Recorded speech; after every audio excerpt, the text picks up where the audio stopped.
Hi, this is Jim McLennan of TennisOne.com with an idea about how if you choke up on the racket, it gives you information about your forearm, your wrist, and how the racket moves. And here would be the example. If I get my hand way up and try the modern forehand, you start to see that the butt cap clarifies it's pointed up, and now it clarifies that it's pointed over. And you could say, well, gee, I know this anyway if I'm holding the racket down here. But here's another example that may even show you more. Some players tend to break their wrist when hitting. And if on the end of the racket they could play like this and not have an indication, but by choking up in this manner, you start to find something.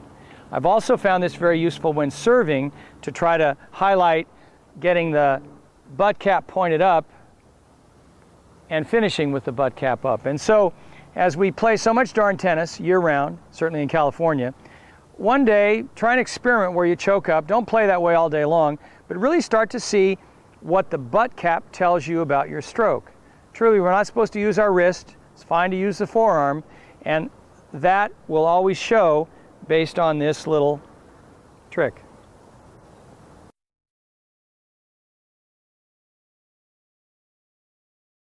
Hi, this is Jim McLennan of TennisOne.com with some old school thoughts. We still see them today.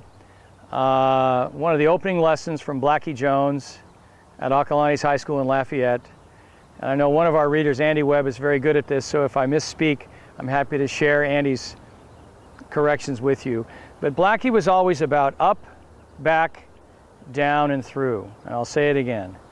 Up, back, down, and through. And the stroke was always meant to be circular and rhythmic. Up, back, down, and through. And now in the modern game you see much more of the down. Interestingly, the down can actually get the racket that low. Reading some textbooks over the holidays, I never found pictures of the racket lower than that. That was how I learned it. Up, back, that was down and through. But as you watch players start to get a feeling for momentum and rhythm, and whether or not they're up and back so early the racket stops and starts again, or whether up and back occur later, they're waiting for the momentum and the rhythm. Vic Braden has written a lot about momentum and gathering speed on the downswing, and I think both you can see it on TV and you can try it yourself.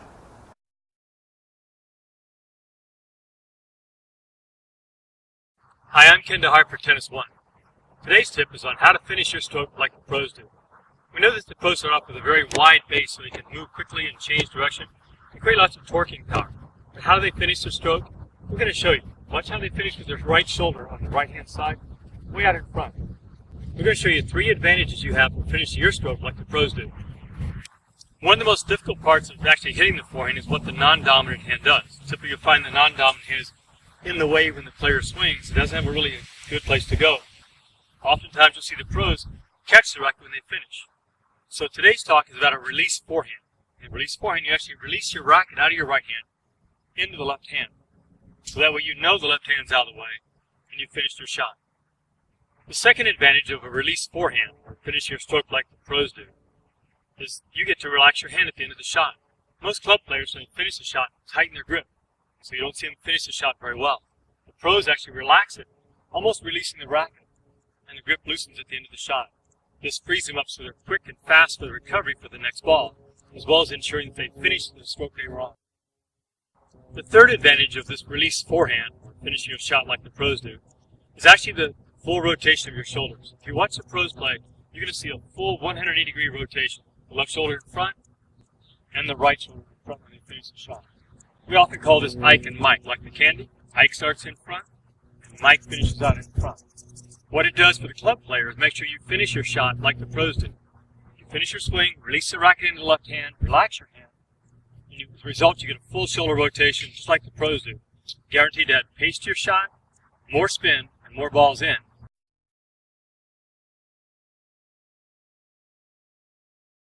Hi, this is Jim McLennan of Tennis One with yet more thoughts about this wonderful game, how difficult it is, and many of the nuances. Everybody knows you're supposed to hit the ball out in front, or you try to. And generally, grips that confirm with hitting it out in front are on a Eastern backhand where you have your hand well behind the racket. On a forehand, the further you want to hit it out in front, the more the hand works under the racket. But now and then you watch on TV and the players actually hit it when it's behind them. And I think there's things we can learn by watching, and I think there's things I can show you, and I think there's things that you can do on court when that ball traps you, when the ball's behind you, and you have to sort of invent something that's far different than what you would have preferred to have done. And that's really part of the game. Some shots are difficult, some shots are simple. When you're in trouble and it's behind you, I think I've got some ideas. So here's an interesting thought. They're talking about on hard courts particularly, Nadal is trying to wrap his finish as opposed to finishing behind his head. But if you think about it, you never see his two-handed backhand behind his head. And I think that gives you an idea about grips and spin, and here's what I'd like to show you. If the ball's out in front, Nadal will always hit a two-handed stroke. Always. If the ball's behind him, he doesn't resort to this. He goes to the one-handed cut. And what's interesting is typically when the balls are behind the players, that's when they cut it.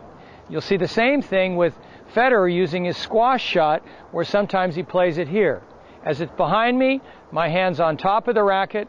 As it's in front of me, my hand is under the racket.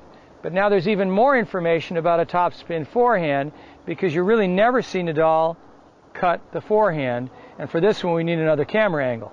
So I'm not left-handed, and I'm obviously not Nadal. But if you can bear with me, many times I think what Nadal does when it gets behind him on the forehand, because he wasn't going to cut it, is he actually leans back. And you'll see him hit way back this way, because if the ball's behind him, by changing physical position, he gets away with it. And I think as more and more of the players are using racket speed rather than weight shift to hit the ball, you too could experiment with a stroke where you actually lean back to try to keep the ball in front. I know that sounds contrary, but if you watch him, you see him do that. Now let me give you some keys about grips and really how to handle this, and now I'll pretend I'm right-handed, and you'll have to stay with me. So if you read between the lines, I got a lot of this material from Chris Barb at the Davis Cup in Birmingham, who got this material from the famous Ron Holmberg from New Orleans.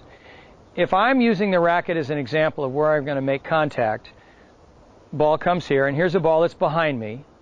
Here's a ball that's even, and here's a ball that's out in front. I'm just going to put my hand on the racket. That's an Eastern backhand grip.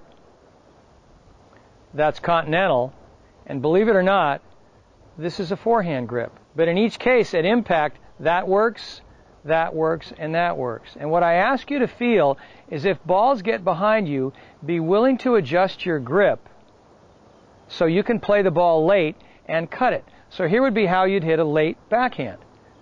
And that's legit. If that's all I've got to hit the ball over the net. And I think too often we are somehow trying to fulfill the teacher's obligations, hit it out in front, step in, lean into the ball.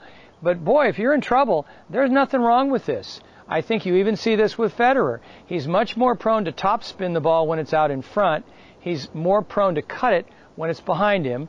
And I'll be left-handed for Nadal just for a moment. That's when he uses his one-hander. Never when it's out in front. Never. Always when it's behind him. You too can get away with the ball when it's behind you. You got to keep it in play. That's the name of the game.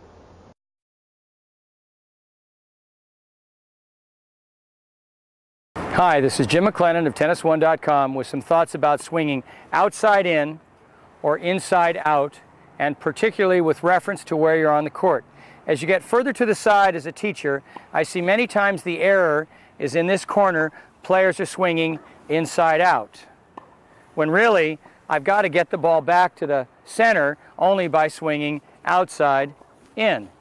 But conversely, when in the center of the court, you can swing any way you want, and now quite often you'll see the pros swing inside out, but not when they're to the side. Now, outside in. And just as there are many ways to hit this ball and many ways to skin that cat, there are many styles of stroking the ball, and they really pertain to where you are on the court. It's about court awareness and adjusting your strokes to suit the situation.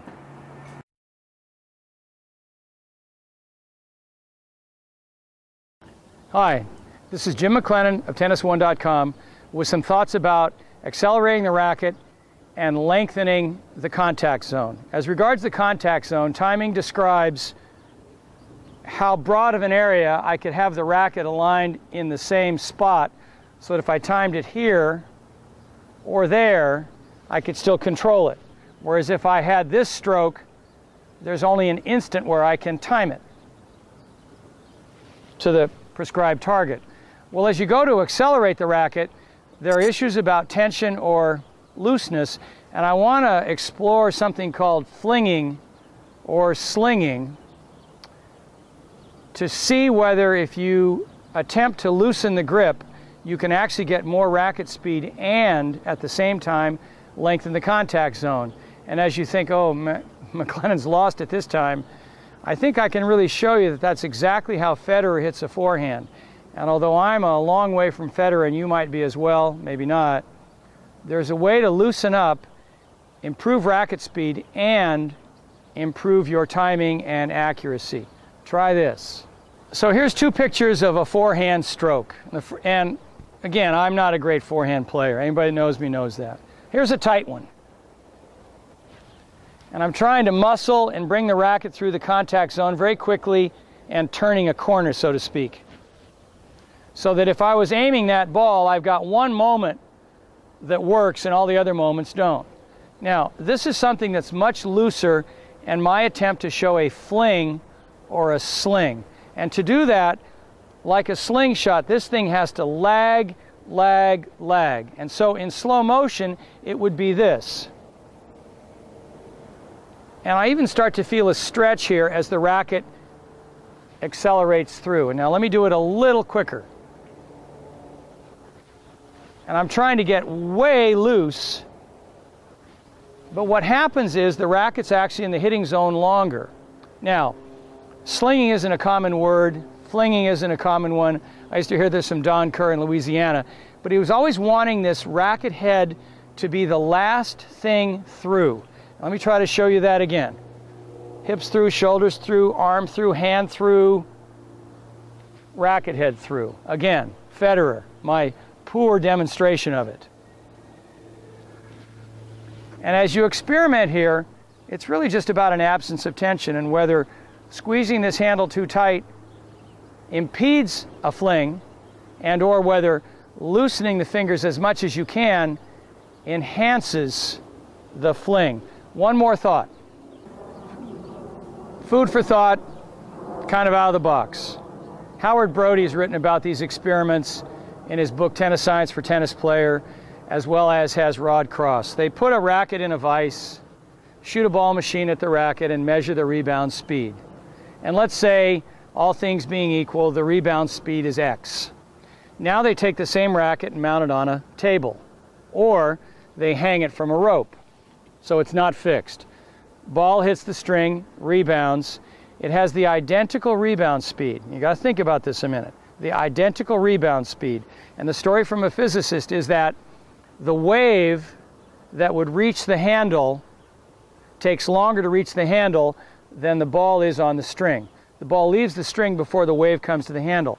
And what it suggests is that this idea of a firm grip might be all wrong. Might be all wrong. And you can run this by scientifically oriented friends of yours, but a racket standing on its butt cap, ball hits the string, it's obviously going to knock the racket over, but the rebound speed is identical. And so whether you're flinging or slinging or simply loosening up to have the racket in the hitting zone longer, experiment with a much looser grip, and you might actually find more of a fling. And that would actually be my New Year's resolution. I'm going to work on this and I'll report back in the middle of February.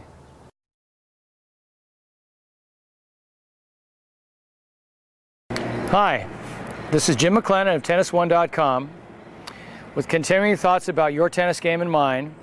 And today I'd like to discuss elements about how to position your hand and wrist and really how those things feel when you meet the ball. And I think there's a lot of misunderstanding in our tennis community about if somebody says lock the wrist. And I think many of us assume that means you do it with muscles. And then I'm locking my wrist by being very tight.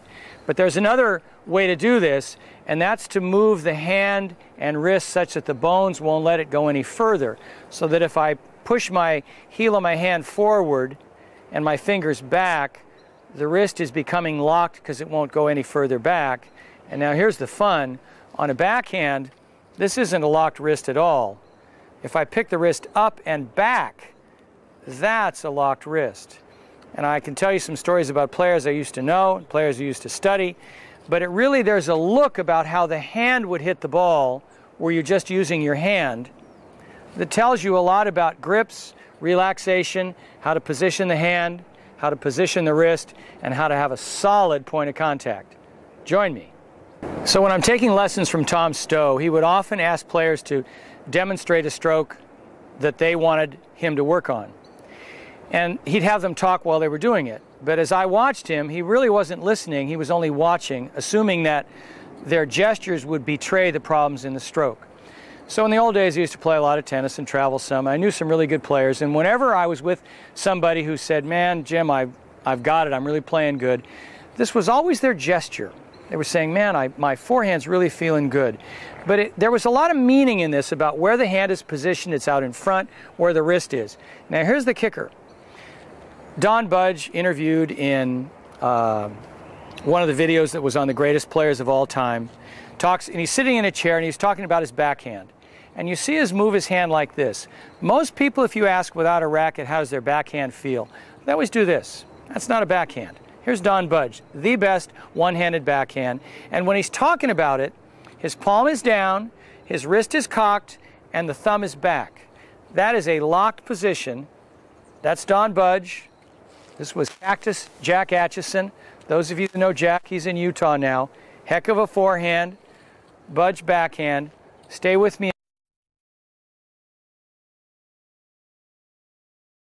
Hi, it's Ken DeHart again for Tennis One. Today's tip's on the unit body turn. In the old days, our coach's office told us, take your racket back. And we did. He said, turn your shoulder. And we did. The problem was we turned the right shoulder, not the left shoulder. The unit body turn shows you how to use your whole body to turn, make a smaller backswing, and load your body at the same time. So what is a unit body turn? It's when the whole body turns as one unit. For example, as the ball comes, you're in your ready position. As the ball comes, as you step out and load your weight to your outside leg, notice where my left arm is. It came across the body. That creates a pre-tension in my body that allows me to store energy. From that position, I have a small backswing, and I'm ready to wait for the ball to set up so I can unleash my energy into the ball again. It's a very quick preparation, and even if I guessed wrong my first turn, I can quickly turn the body back to the other side if the ball hits the net or takes a bad bounce. So my unit body turn allows me to be very quick in my preparation. Another big advantage to the unit body turn is disguise. As I turn with my racket up in this preparation, I'm now prepared for either a chip shot or to let the racket drop and do a rip. So from the preparation of the unit body turn, I can chip it or I can rip it. The opponent can't tell because the preparation is the same. The last part, or the big advantage for the unit body turn, is what we call posture. One of the things you notice most about the pros when they play is a very upper body posture. It's called the horse stance in martial arts, or actually the position of riding a horse, with the feet wide apart and the upper body balanced. So when I turn with unit body turn, what you'll discover is my body posture is up. Oftentimes you'll see a player take his racket back separately and his body bends over because he starts to move for the shot. Poor balance, hard position to move from. So as he starts from up here again with unit body turn, he maintains posture and integrity. If you know if he has posture, he has position. If he has position, he has possession of the shot.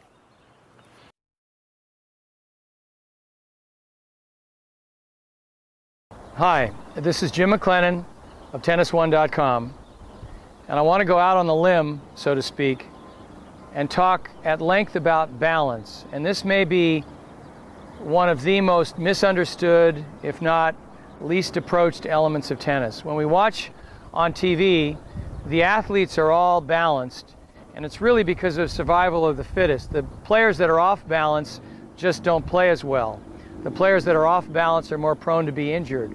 But whether it's Federer or Del Potro you really see something about how they hold their upper body and how much happens down below and how little happens up above. And I'd like to show you a balance tool I use and some applications for your own game of tennis where you really start to zero in, to monitor, to really try to appreciate and feel when you're on balance, when you're off balance, and what starts to occur in either situation. Stay with me. So I've got a COSM balance board in front of me. I have another tool in the pro shop called an Indo board, but it's very unstable. And once I get on it, hopefully, you're going to see that my hands move an awful lot as a counterbalance. Now, let me see if I can show you this. Typically, I've got to look at the ground first, and then if I can get it right, I'll look at you. But this is very unstable, and so I have to find my center, and I have to figure out how to counterbalance. So here goes nothing. I know, I'm out on a limb. Okay, I got it. Now, I'm getting a lot of work in my legs. You can sense how much is happening in the quads. I'll do it again. And now if I can, I'm going to look at the camera. Here it is. Now, here's what I'd like to tell you. Every time my hand moved reflexively, I didn't choose to do that. I think the identical thing happens in tennis, but in less obvious ways. That is, I think anytime players get off balance, there is always going to be a counterbalance somewhere, much like there was here. And in my mind, that's one explanation for these crazy errors that you can make, or for these amazing shots that you make. And I'm going to get on this again, but notice what happens at the extremes when I'm not on center. And hopefully I could show off and just get this quiet. There we go. One more time. So the sales pitch is this. If you go to turn and stay on center, there's less happening at the periphery to keep you on balance, I think. If you go to prepare and get off center, there's all these counterbalancing things that occur. And what I want to draw attention to is, to my mind, one of the best and most postureful athletes, sorry for the word, was McEnroe. And to my mind, you always saw him with a straight back. But I think at a recreational level, players are really not clued in to whether in the ready position they're off center, whether on the turns they're off center, and how every time you get off center, your head starts to move. I'm going to ride this one more time. So this is from Blackie Jones, and he called it the circle of play. We all know that when a volleyer volleys, the racket head's supposed to be above the hand. This is extreme. I don't recommend it. That's good enough. So Blackie would draw a circle and show that as the arm drops down, the wrist is in the same spot. I'll take the circle over here. And the most common error, I think, that occurs in tennis as regards balance is this. The ball's low, and you see somebody go down to it like this. And I'm trying to look as awkward as I can, as opposed to the ball being low and the arm drops. If you need to reach for it, now the trick is you have to move your feet. The reason people hit passing shots low is because on the circle of play, I can reach farther there than I can here. But as you start to play at the net, please monitor primarily your posture and your balance to see whether it looks like, and I'm trying to look crazy, or whether it looks like this. Here's the circle of play again.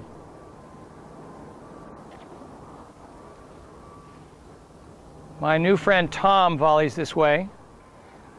Steve is trying to learn how to volley this way. But what I'm trying to show is that this alignment does not change. It's independent of the circle of play. And we are going to ride this thing one more time, but the entire message is about balance and your recurring awareness of your centeredness.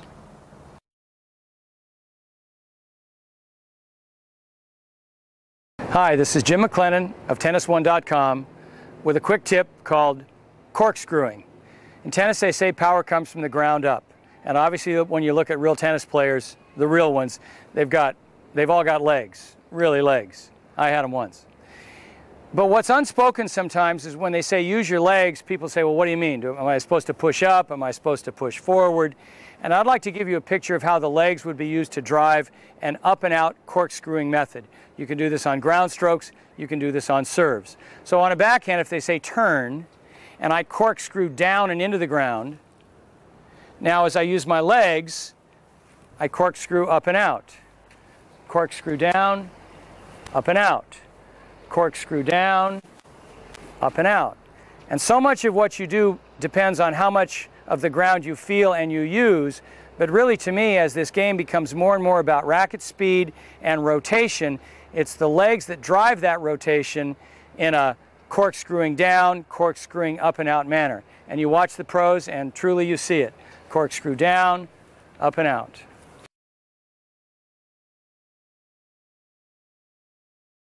Hi, this is Jim McLennan of TennisOne.com with some thoughts about the knees, how to use them, when to use them, and where to use them. Years ago, my eyes were opened at a SAP tournament in San Jose where I had a chance to sit with Tariq Benabilis, who was then Roddick's coach. And I asked him, I said, you know, where does this huge serve come from? Really, it was about 120 miles an hour in the warm-up.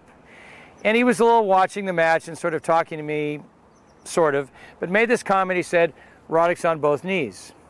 And I said, what do you mean? And he made the same gesture again and was trying to say that more than anything else, Roddick, when he went to drive on the serve, was totally centered.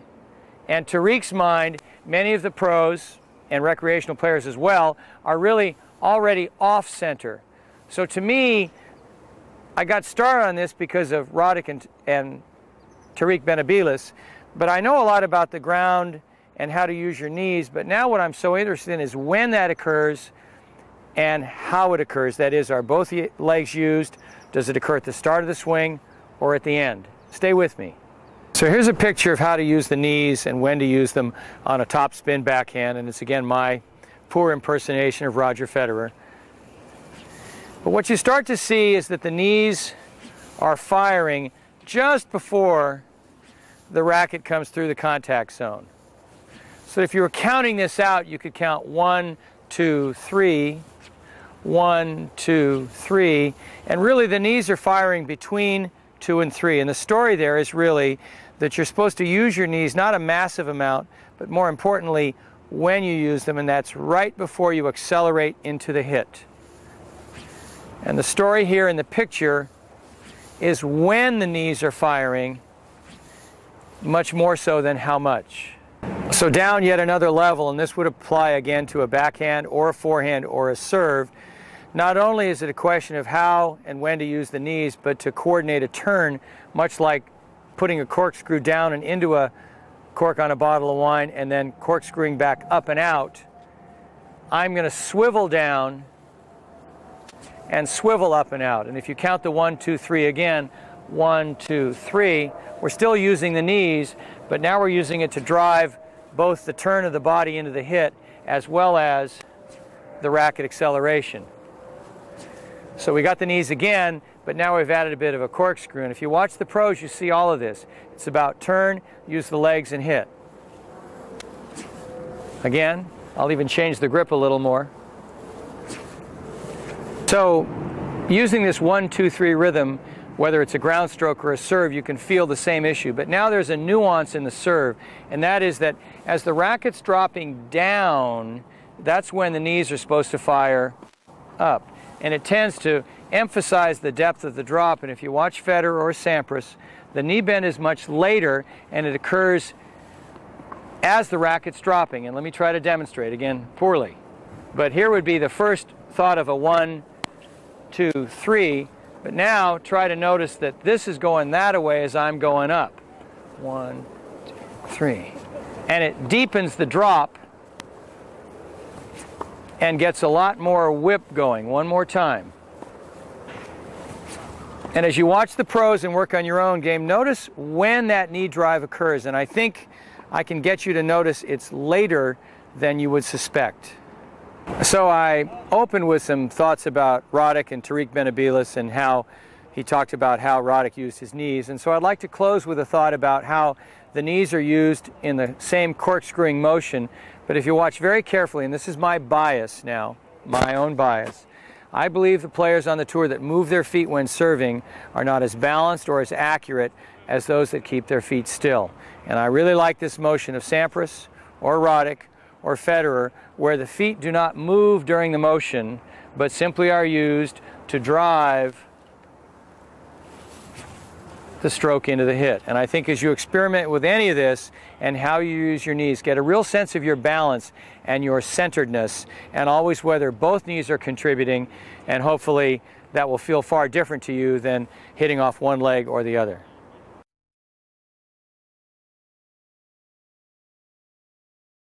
Hi, this is Jim McLennan of TennisOne.com. I'd like to talk about how Andy Murray moves and what you might try to do a little better yourself. They never call him fast, they call him quick, and I think that's very important to distinguish. Fast is top speed around the court. Quick is the ability to start soon. And it has to do whether you're on or off, and you really can try to see this. There's always a split in tennis. I'm not going to land heavily because I don't want to lose the mic. But in a split, the feet are supposed to be spread and the weight's supposed to be neutral. But many times what happens at a recreational level is they land the split off. And if you look very carefully, I have more weight on this foot. Not by much, but I do. If the ball came this way, I'm set. If the ball comes this way, I've got problems to realign before I go. I'll do it again. I'm going to land off. I'm off another time. Many times the best movers are anticipating less than we believe and are much more vertical in the ready position, so that truly when they read the ball they can go in either direction. If you'd like to get quicker, you don't have to start sooner. You have to get more on balance.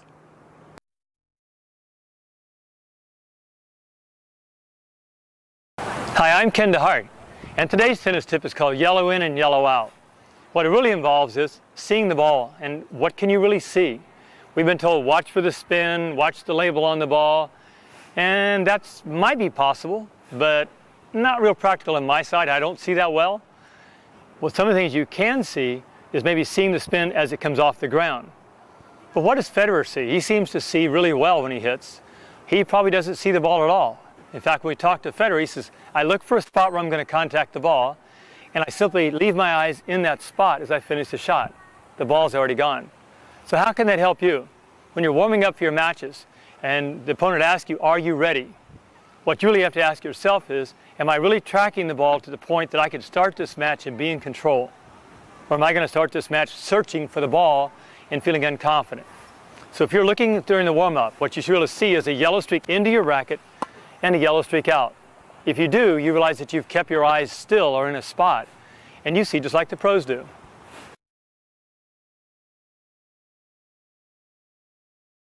Hi, this is Jim McLennan of TennisOne.com. I'd like to discuss one of the more difficult shots in tennis, and that's when the ball comes right at you, so that you have to move out of the way on one side or the other. Now, I'm a backhand guy, and maybe that's part of what you're going to hear, but truly I can slide the racket in front of me far more easily this way than I can this way. So were the ball to come at me on the forehand, I'd have to step away. Were the ball to come at me on the backhand, I could simply shift or step away. But I think as we see so much happening in the modern game with forehands, don't neglect your backhand, and don't overlook the fact that when crowded, this is a totally legitimate shot. Many times I've got a student doing this and they go, oh, was that wrong? I say, no, you didn't waste any energy. You got the ball over the net. You protected yourself. Backhands, inside, swing the arm, piece of cake.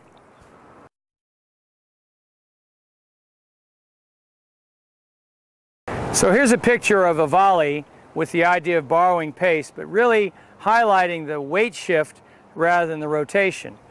As all the books say, you line up the racket face to the ball when preparing, but now the hit really appears like the racket comes right to the camera. And the hit is really a blocking move, but the weight shift initiated it. They often say the volleyer volleys with their feet, and that's what they really mean. So stepping in, yes, but stepping in on time. And as I know it, a version of that is the return of serve stroke. If the server's serving well, he's the hammer and the receiver's the nail. Well, all the receiver wants to do is say, man, you got a nice serve, let's get it in play. Borrow pace. So here's the situation I ask you to understand, see with the pros, and practice yourself. And it's really saying, when returning the first serve, are you willing to, do you know how to borrow pace? There's a recent article written, in spite of Roddick doing so well at the Davis Cup and now beating Federer, that in the last 5 years, his percentage return to serve each year has declined. And to me, he's the typical rotational, adding pace guy, but I don't think that works when returning serve. So as I know it, a bigger swing with more rotation adds pace. And the way to borrow pace on this return is really to reduce everything you do and try to get more of a weight shift. So this goes back to Tom Stowe in the 40s and 50s and 60s, and I knew him in the 70s. Whew, that's a long time ago, where the first move was simply here. That's it. And now, as he called it, or as I remember it, you'd step away from the racket. And what that meant was that the racket's done, and now the hit looks like this. 1, 2. And as crazy as that looks, I'll do it again. Turn, 1, 2. And what you'll find with a lot of the tournament juniors, a lot of the new adults, they can't block the serve because they've already committed to adding pace. And to me, as you build this game, you want all the shots. So if they slow it down, wind up and hit it. But if they speed it up, can you block? And I'll tell you, as we get closer to Wimbledon, there was a time in the old days when the best volleyers, and that would have been Edberg or Rafter, truly had the best returns because they were so good at blocking, as was McEnroe. Federer appears to be the guy that can do both. If Roddick or Blake are going to crack this nut at Wimbledon, I think it's about them really stepping back from the power game and saying, I can borrow pace, I can put it in play, Rafa, and now let's see if you can beat me.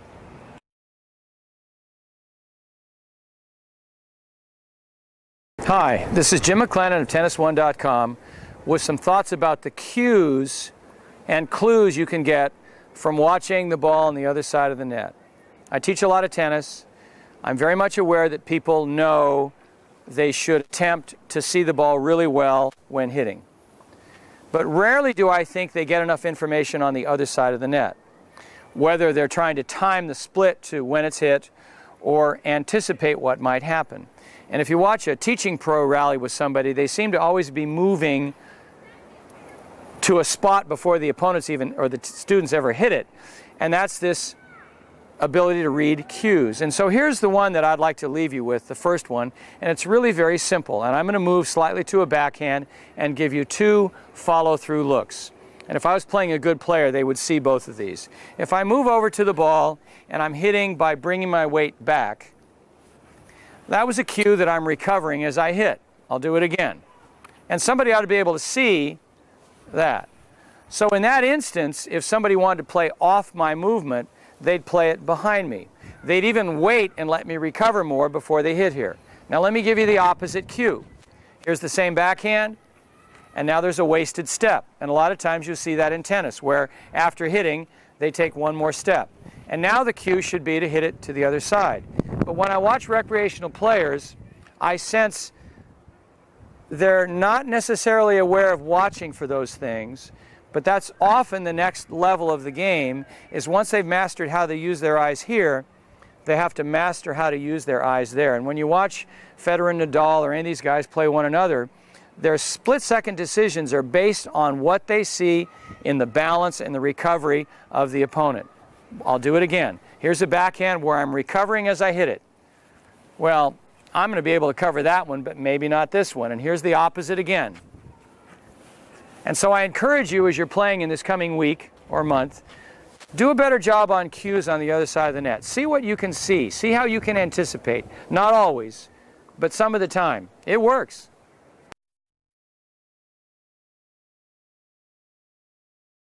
Hi, I'm Ken DeHart for Tennis One. Today's tip is the 3 kinds of shots to use in a match. Number 1, the aggressive shot. That's the one you paid the most money for. That's the one that feels really good. That's your low lining shot, when you're attacking, when the ball's low in your strike zone. Number 2, neutralizing shots. That's when your opponent's giving you a ball that's slightly higher than your comfort zone, and they're not really in a position where they're out of balance either, and so you get a neutralizing shot back. I don't like this ball, let's start the point over. The third kind of shot is your defensive shot. The opponent's put you in a bad position, and you realize, I need to defend this shot and just give myself a chance to get back in the point. this is not a good time to play an aggressive shot. So mix your shots and to play offense, play defense, and sometimes you're just neutral.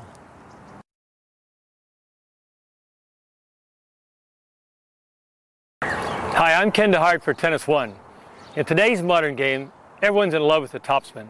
We love to see those topspin winners, the short angle balls that pull the player off the court, the ball that's driven through the court when the player's off and the player can't get to it. That's what topspin's all about. In fact, we're so much in love with it, we try to figure out how to hit it harder, hit it higher, hit it more aggressive. But today, we'd like to look at underspin, the other spin. In looking at underspin, or other spin, there are three different ways you can play the shot, and they refer to the depth of the shot. For example, you have an underspin, which would be a drop shot, obviously landing very short just over the net. You have a mid-court underspin shot, which is called a chip shot. And of course, you have the slice, which refers to a deep shot hit with underspin. Now we're going to look at 7 different ways and 7 different reasons why you would use underspin in actual match play. One of the first weapons I have with underspin is disguise. When the ball comes in, as I prepare for the shot, normally my racket's up. It's in a high position. From here, I can either go into a topspin, or the fact that my racket's already up allows me to go into an underspin shot as well. So it will look kind of like this. I prepare for my shot, I move for the ball, the racket's up in a high position. From here, I can go into underspin, and I can disguise it. The fact that I can disguise it has an advantage. I can take away my opponent's reaction time. I can make him stop his feet while he's waiting for me to make my decision on what to hit. So the main thing I can do is I can rob my opponent of reaction time. When watching one of our favorite players, Roger Federer, play, one of the most common comments you hear by the commentators is this: he's able to play defense extremely well. He's able to buy himself time to get back in position to take over the offense. That's one of the second weapons of underspin. Defense or buying time. So when he's stretched out, you see Roger use an underspin shot sometimes to stretch out, get the ball back in the court high with a little bit of backspin to change the speed, which gives him time to recover and set up so he can regain position to go back to offense at the right time. So use your underspin to buy defense or buy more time. If I were playing against Rafael Nadal, I know one thing's for certain. Every ball I receive is going to be above my shoulders because of his heavy topspin that bounces really high. Most players would choose to try to hit topspin back and return a high ball back to him. That's what he likes. He likes that ball. Another option is to use your third weapon, underspin, on balls above your shoulder. This will allow you to take the ball and drive it down into the court, keeping the ball lower. Now Nadal has to play a ball from a lower position instead of a higher attacking position where he likes the ball. So your third weapon again, underspin off the very high bouncing ball. So you can change the rhythm and change the pattern of the ball he receives. Buy yourself more time. One of my fourth weapons with underspin is changing the rhythm. One of your goals is to give your opponent whatever shot they don't like to hit. So in the warm-up, you try to figure out what shot they like to hit so you can give them the option. So by changing that, I can change the rhythm. My juniors hate it when people play underspin. It's not even real tennis. It really upsets them. When my 4-0 club players play, they hate it when somebody hits the ball soft or hits underspin against them. They want to play real tennis with real shots. So your best weapon here, change the rhythm in the match by changing to underspin. You can float the ball deep. You can hit a drop shot on the ball. You can play the high ball aggressively off that shot. Whatever it takes to give them a shot they don't like to play. Make their game very unrhythmical. In fact, when they finish, they'll say, "That was a good match, but I didn't play very well today." Yeah, because I didn't let you. Returning serve can be a challenge, especially when you're facing a very fast server. When returning that fast serve, would you try to hit a topspin shot and take the risk of a high air? One of our weapons, weapon number 5, is underspin. And what makes it a weapon? The more balls I get back in play, the more chances he has to make an error. And if I get the ball back in play off a hard serve, I can almost guarantee you he's going to try to crush the ball with the next shot. That's what we want. So he's going to have another chance to make an error. So using the underspin again on the hard serve allows me to get the ball back in play, a chance to be back into neutral. So we're starting the point all over again. What makes it effective as a weapon? More balls in play, more chances for errors on his part. And by the way, this works extremely good on a soft serve. That little soft dinky serve that I feel compelled to rip for a winner never seems to happen, does it?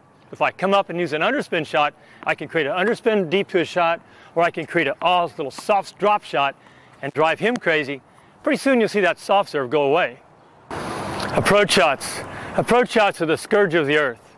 They're the shots that players hate to play because all they want to do is hit a winner. They're not really counting on approaching. They try to go for a winner on the shot. So typically you'll see the player come up, get a short ball, and try to rip it.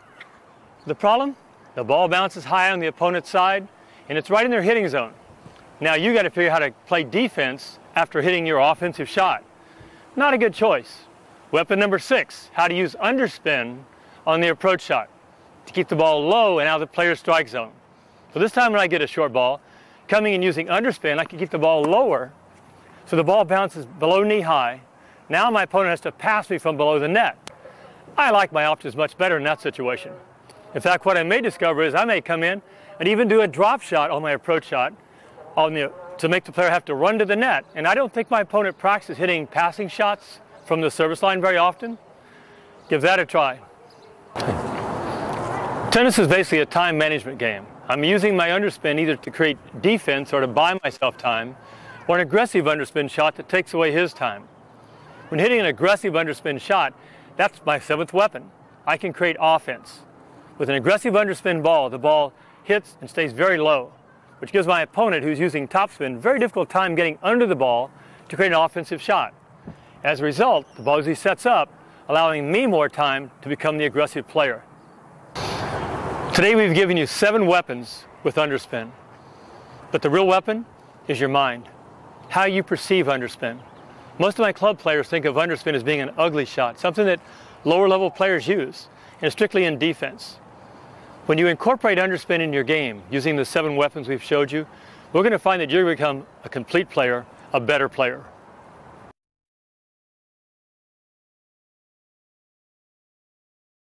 Hi, this is Jim McLennan of TennisOne.com with yet more thoughts about how you can grow your game. The current installment is about the role of the drop hit, where you actually start practicing by dropping and hitting, but it really is meant to tie in a concept of deliberative practice, where you attempt to actually practice perfectly. A very interesting book called The Talent Code describes methods in music and tennis where certain master teachers are training skills at a very specific, defined, slow, deliberative way. And I think this may be an overlooked practice resource for you. At our club, where there's an awful lot of tennis being played in lessons, on teams, on ball machine, I rarely see anybody go out and take a bucket of balls and just practice drop and hit. And if you'll stay with me, I can show you ways that you can master your grips, you can master your targets, you can get a feeling for your own tactics, but this is about deliberative practice, attempting to practice perfectly. So in my particular tennis life, I've been really fortunate with the coaches that I've met, really fortunate. And when I think of this talent code and about deliberative practice, my first tennis coach, Blackie Jones, asked me to use a full Eastern backhand grip, and whenever the ball was in my pocket, to do a drop hit backhand. And it was really very difficult to do at first, and I was just a kid. And his idea was that if my backhand got better than my forehand, which for better or worse it is right now, whenever I played somebody in a tournament that didn't know me, they'd play to my strength, which did occur. But what Blackie was about was that by putting a full backhand grip on it, the only way this would work is if I could master other elements of the technique, about how the forearm is held and about how the wrist is locked and about how the arm passes through the ball. So with a full Eastern backhand, my job was to hit it right to somebody if they said, "Ball, please." And that produced a top spin backhand, but not because I tried to do it, but rather because the grip itself did that. And I think what would happen, if I can remember, was that a lot of times I couldn't get it to somebody. But he said, no, this is the only way you're going to do drop hits, and I was more or less compliant. But I think the idea is that most people on a drop hit carelessly pick it up and slap it over the net. There's nothing deliberative about that, and there's nothing perfect about that. But what I'm going to show you is specific target practice, but really ask you to know that anytime you have a ball in your hand, it is a practice opportunity if you're intent on practicing perfectly. There's that word again. So here's one example of the many drills I'm describing, and it's a way to use the tennis court, and it's really a way to get a feeling for a particular aspect of the game. Ground strokes tend to be circular, angular momentum, but targets tend to be linear. You're trying to get the ball to travel along a line. So sometimes an interesting way to practice one of the drop hit drills is to stand on the alley, if not in the alley, and drive the ball across the net into the alley. It's far harder than it sounds, unless it already sounds difficult to you, but it's a way to get a feeling for how to feel the target line and how long the racket stays along the target line. So one of many drop hit drills would be from the alley to the alley. Let me demo with a little bit of luck. Now the sun's at my back. From the alley to the alley. I'll do it again.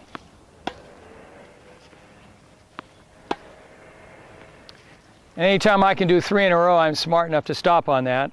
I wouldn't tell you I got a great forehand or even a good forehand, but I did control those balls. And as you work through these drills, it's really you trying to control the shot. You can have a grip of your choice, but deliberative practice is just that. It's deliberate.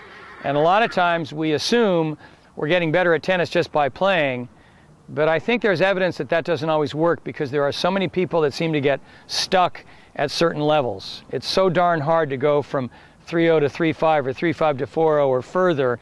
And my sales pitch to you today is, do you have the tools in your toolbox that are extremely accurate and a willingness to practice them again and again and again perfectly? Try the drop hits. Monica Seles used to do it that way.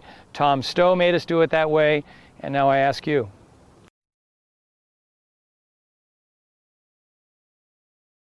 Hi, this is Jim McLennan of TennisOne.com with some thoughts about finesse and specifically dropping the drop, meaning if I'm chasing a drop shot, can I drop it back?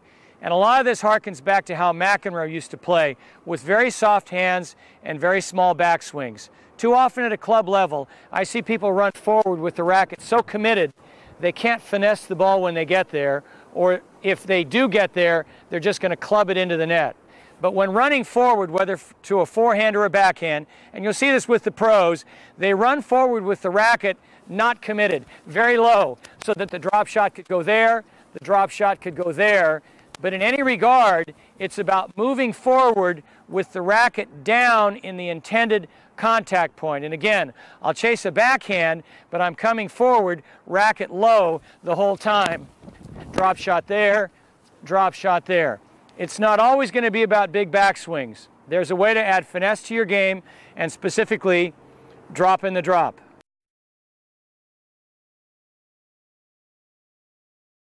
Hi, this is Jim McLennan of TennisOne.com, borrowing an idea from carpentry, if not from the 7 Habits of Highly Effective People.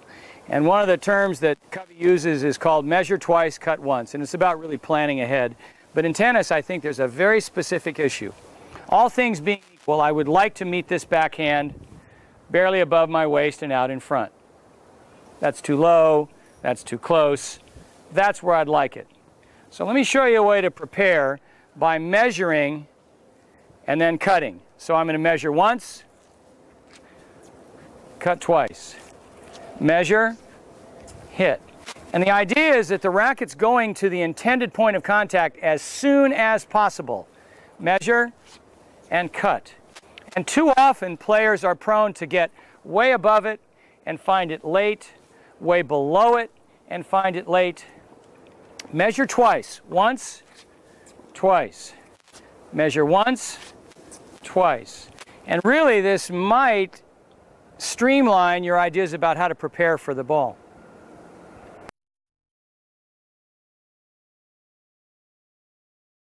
Hi, this is Jim McLennan of TennisOne.com with some thoughts about overhitting.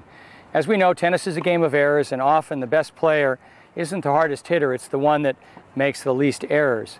But as you're building a game, there can be something learned from trying to overhit. And I can remember Tom Stowe working with me where he'd say, now Jim, hit that backhand harder. And then he said, no, harder than that. And they'd say, no, harder than that. And he'd say, good. I said, what do you mean? He would say, hitting harder magnifies flaws in the strokes. And what I showed you on the last one was I actually got off balance. And so as you practice, consider now and then spending some time really trying to hit the ball hard, and then feeling, are you recruiting from your legs? Are you recruiting from your arms? Are you overly tight? At our club, some of the best players have been the hardest hitters, and we even had a young man once named Patrick who at age 11 and 12 could hit forehands over the fence. Didn't bother him, bothered many other people, including his coach. But finally, when he learned to control it, he had a bigger hit than anyone ever had within that group, simply because he learned how to use his body to generate power and ultimately learn to control it. So I ask you to experiment with the same. Experiment one day with overhitting and see if you feel what elements of your swing really are wrong, and can that lead you to new awarenesses about where your power sources are, and ultimately learning how to control that power.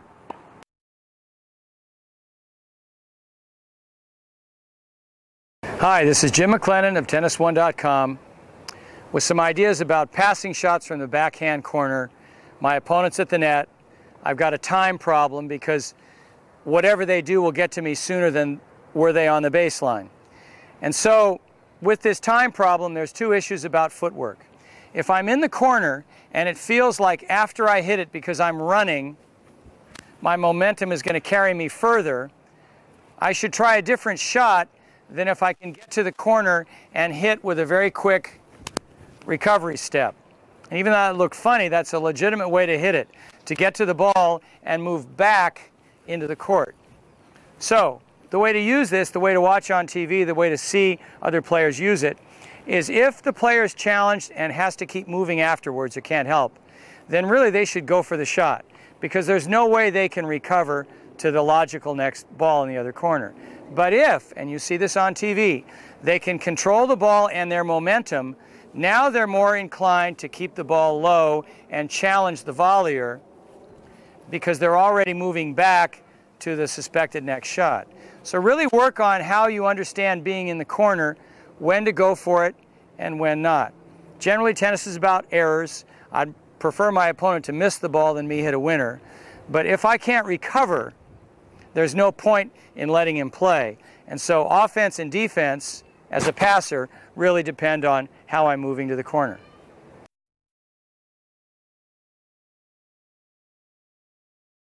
Hi, this is Jim McLennan of TennisOne.com asking you to listen to your tennis. Listen to the sound of the hit. Years ago, great story, Pancho Gonzalez is an announcer for a Davis Cup match in Mexico, probably in the 60s when Rafael Osuna was playing for Mexico. And he's quoted as saying, "I was listening to the Mexican Davis Cup team, the United States will have their hands full. I was listening, they'll have their hands full." And really, at any court that you're at, you can often hear who's the best player. There's a sound that those shots make. Well, in the same manner, I ask you, when you're practicing a particular shot, to start listening. You'll hear the miss hits. You really will. There's a different ring to the ball. And if you listen carefully enough and start feeling, you may actually sense what you're doing in the stroke. You may sense it by simply listening and going, "Oh, there's that sound again, I didn't get it right." Or, "There's that sound again, I did get it right." The club I work at, the two best players that we ever had, Bob and Chuck, who are getting a little long in the tooth, whenever they were playing here, I always knew it. I always knew it. I could hear it by the ringing of the sound of their hits and by the time between the hits. It was really a pop, pop, pop, pop. Listen to your own game. You can take it to much greater heights by feeling what you're doing when you make that perfect sound.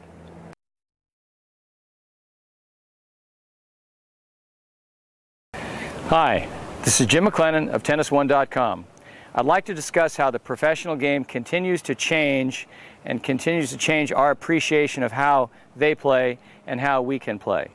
And often they say that footwork is the name of the game. And you see these guys and ladies and everybody, it's all about footwork.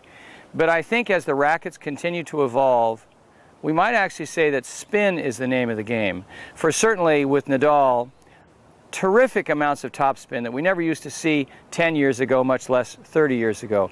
But then equally, when you watch Nadal learn how to volley, or Federer, you see the opposite. You see a lot of underspin on a volley. And I think from a recreational point of view, we either have players that can do one shot, lots of topspin, but not the other, or players that can do really neither and just tend to hit the ball flat. And so I'd like to approach ways that you can get a lot more topspin on the ground strokes, a lot more underspin on the volley, and really those strokes feel different, the grips are different, and if you join me, it might open a new window to your own game, as well as even a greater appreciation of how we see it played on TV. So the key to any collision is how you align the racket face. In fact, McEnroe years ago called it putting a wall to the ball. And generally we know that we're trying to hit that thing out in front. But in terms of how to spin the shot, it really is positioned by the grip. And by that I'm showing you I've got my hand more or less on top of the handle. They call that a continental, but let's just call it I'm on top of the handle. And the racket's aligned parallel to the net. But if I put my hand under the handle, same position, same alignment, now the racket tends to close. They call that semi-western. And really the nuance of spin and the nuance of the stroke that makes this grip work has to do with the alignment of the racket face. Semi-western, continental. Hand on top, hand underneath. And then there are really now issues about how to accelerate or decelerate the racket at impact to control either grip and produce either spin. So when I see Federer volley, and I'm really enjoying that now Nadal's doing this as well, with the hand on top and the racket face open, they are always getting underspin on the volley. Many times we think they're chopping the ball. No, they're not. The racket's coming forward, slightly down, but this is a dragging stroke, a borrowed stroke. It's not about generating racket speed, but about redirecting the ball. If I put my hand in the opposite position, now we're not redirecting. We are adding spin. We are adding racket speed. We are really doing something with the ball. And so now, this is where I think the game has changed, in that the racket head finishes on the hitting side, or the racket head finishes on the opposite side. That's where the game has changed. That's where the game continues to change. And these guys now spin it much more than I think I've ever seen. And what I ask you to approach and experiment with is, if your hand is under the handle, can you start to get more spin? And if your hand is on top of the handle, can you use less power and underspin? Those are distinct strokes. We see many of the pros better at some than others, but if it's a game for a lifetime, I encourage you to really explore both.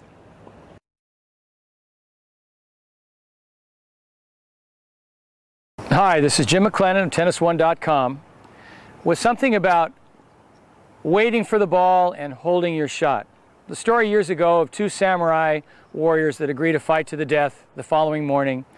They go out to the hillside and bow and draw their swords, and then they both assume a fighting stance and neither one moves. The sun rises, the sun sets, they bow and go home. The concept being that if one of the swordmen moves first, it's exposed for a reply. Let the opponent move first. Well, when you have a shot and you can put it somewhere on the court and they're out of position, there's a trick about holding it. There's a trick about waiting a moment longer before you commit. And many times, if I want to go down the line and I'm early, it gives somebody a cue or a clue about where to go. And if I could wait longer before unwinding, there's less information. And I think many times we're too eager, we're too early, we're too rushed. And there's a way to hold the shot, to wait longer, and really see, can they commit first? The master of this was Bjorn Borg. He could outweight all the opponents when they were volleying. Literally. He'd hold his passing shot, he'd let the ball drop a little lower, Stan Smith would hedge one way, Borg would go the other. So who was the guy that learned how to outweight Borg? McEnroe. Rest was history. Work on timing, work on waiting, work on holding your shot.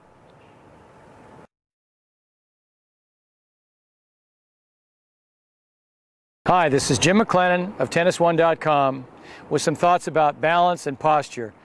As a student and player of the game all my life, I met the famous Tom Stowe in my 20s. I'd played college tennis, I was trying to do more with my game, and I was getting coached by him. He had coached Don Budge, the only American Grand Slam champion, but he had some very firm ideas about balance and posture.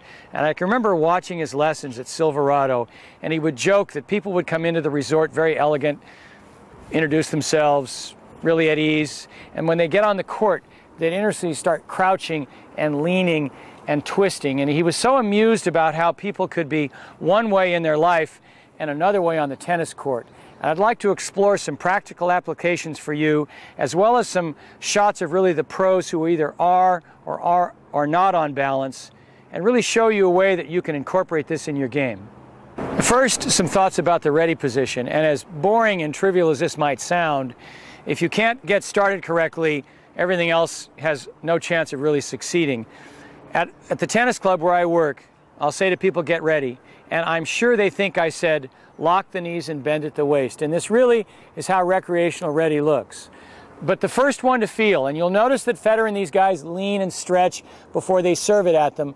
But before the serve is hit, they are always up, as straight as they can be, with the knees soft and the heels unweighted. This is very important. My entire shoe's on the ground, but there's no weight on the heels.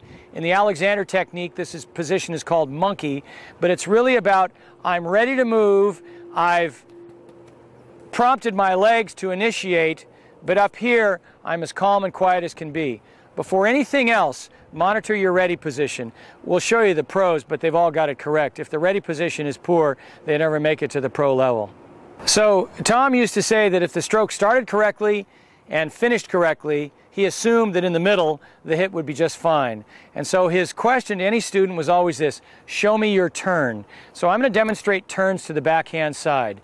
And first he'd say, no, Jim, you're off balance, you're leaning. I can feel that now.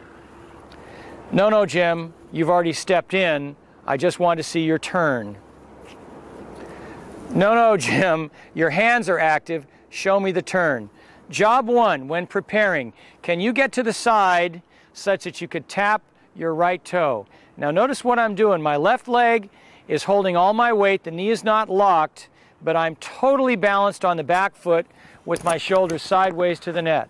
Before anything else, can you practice, can you be aware of a simple, balanced turn? Elegant. So if you get the balance right at the start, then your final task is to feel, can you get the balance right at the finish? You can tell I'm leaning. You can tell I'm on my heels. But if I was able to turn with the weight on the back foot, now the trick is, can I finish with the weight on the front foot? And I know some people say, oh no, we don't step in anymore. But this is useful. And so if I'm finishing on balance, I could tap the back toe. And you could have a lot of fun trying to hit balls and really hold your finish. That's as graceful as it can be. My shoulders are open, my chest is up.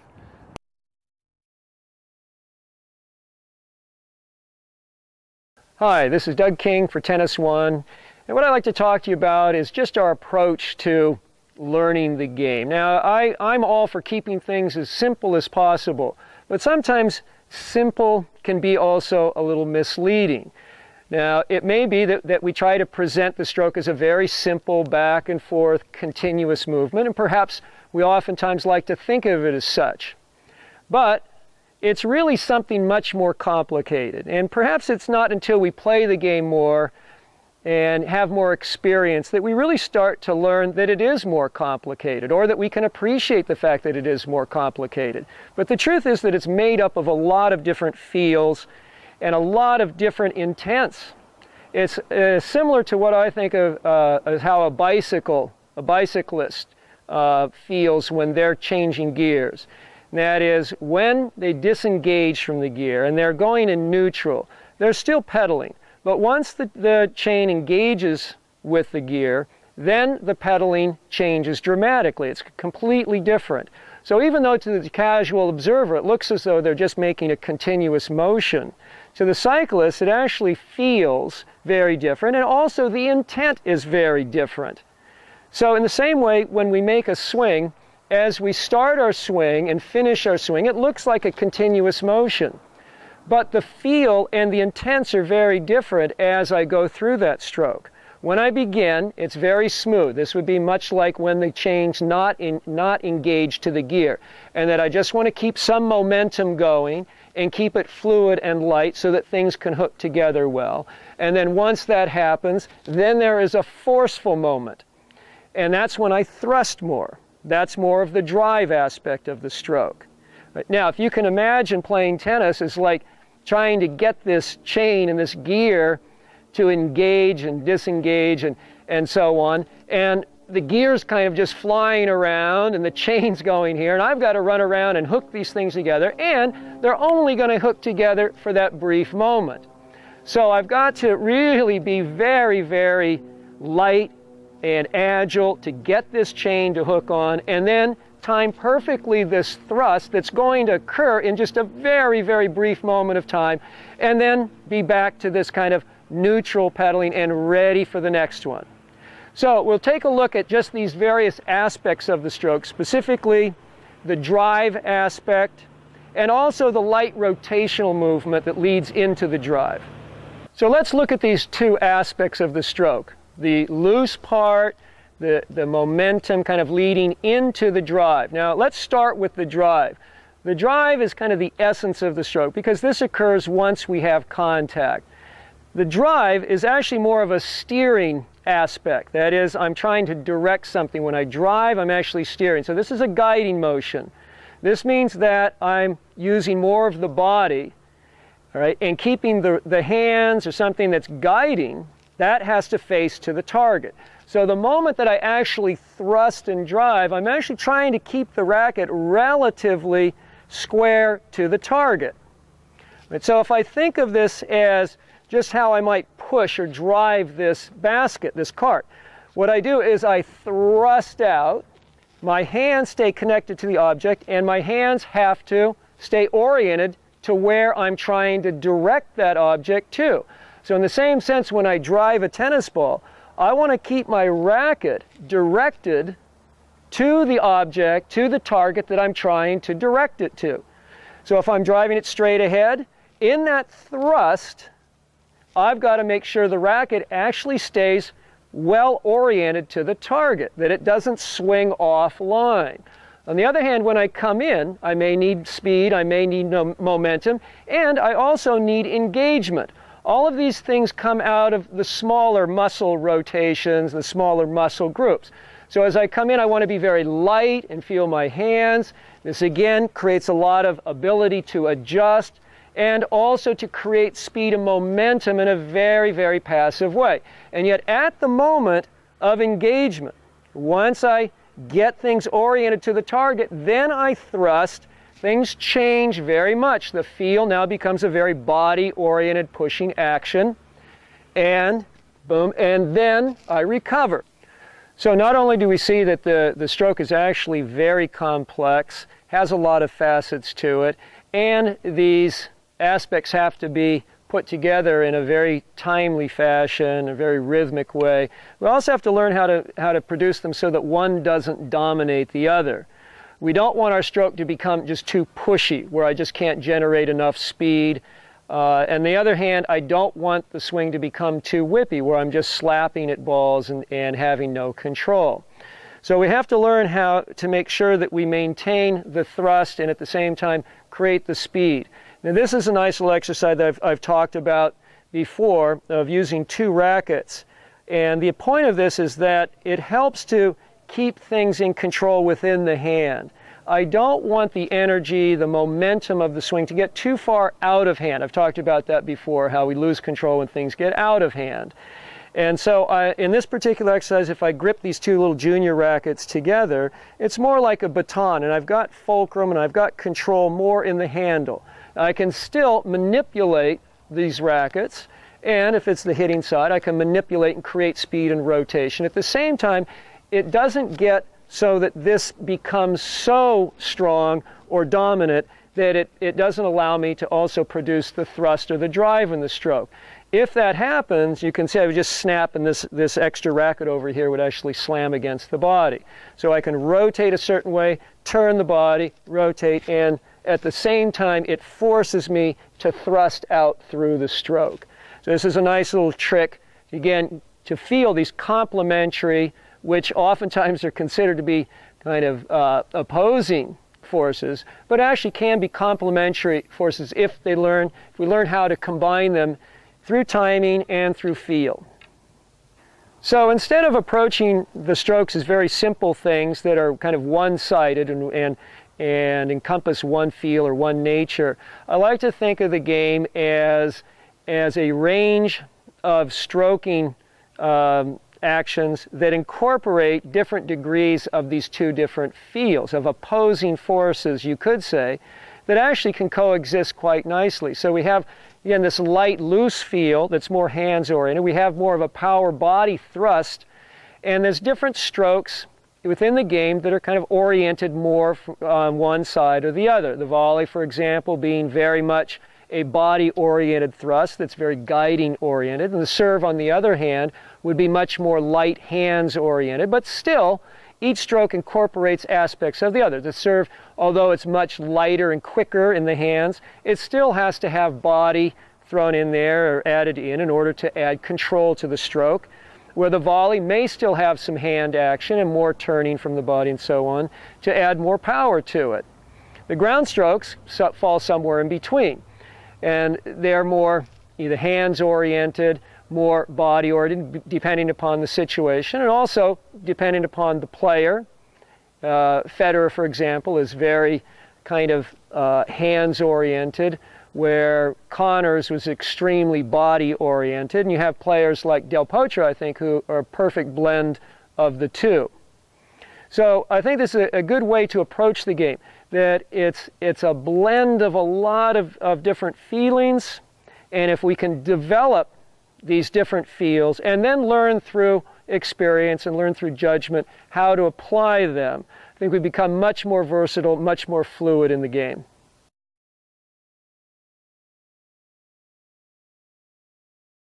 Hi, this is Doug King for Tennis One, and what I'd like to talk to you today about is getting better control on your underspin shots. Now, when we talk about underspin and backspin, we talk about high to low. And so in learning this, a lot of mistakes people make is that they chop down at the ball too much. And they end up mishitting the ball or popping the ball way up. They don't get any penetration on the shot, and the ball just kind of floats with a lot of spin. And the ball just sits there, of course.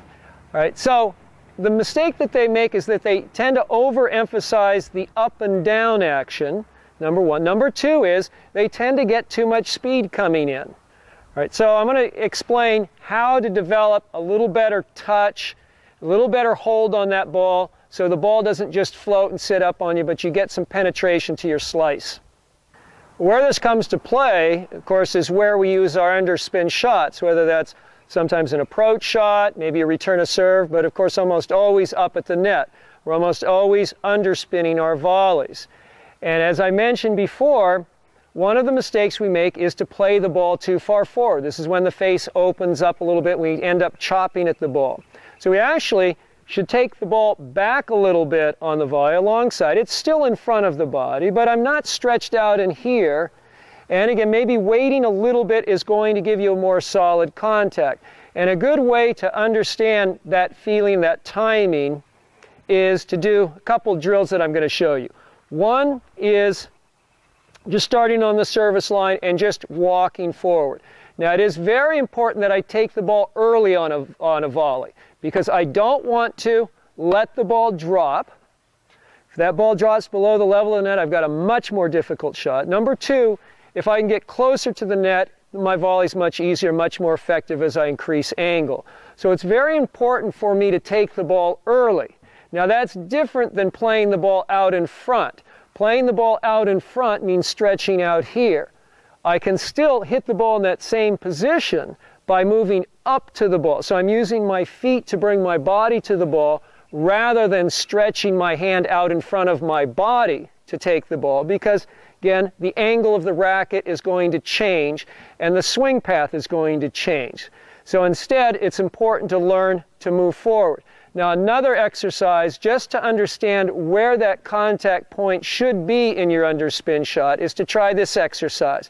You take a ball and you try and hit it to yourself and then play it back with the second shot. So I'm going to take this ball, hit it up to myself, and then play it back. Now, you notice that first one I hit too far forward, so if I go out here, I get a weak shot. My balance is bad, I'm stretched, kind of lunging out at the ball.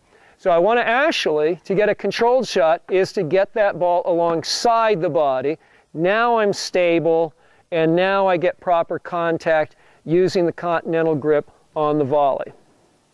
Now what I'm going to suggest is that we try to impart more side spin into the underspin, and this will help us to drive the ball a little bit more, not produce quite so much spin, and add more pace. Again, when people start with the underspin idea, they tend to come at the ball both from too high, directly above the ball and down, and they also try to hit the ball too far in front. The result is that when they get too far out in front, the face opens up too much.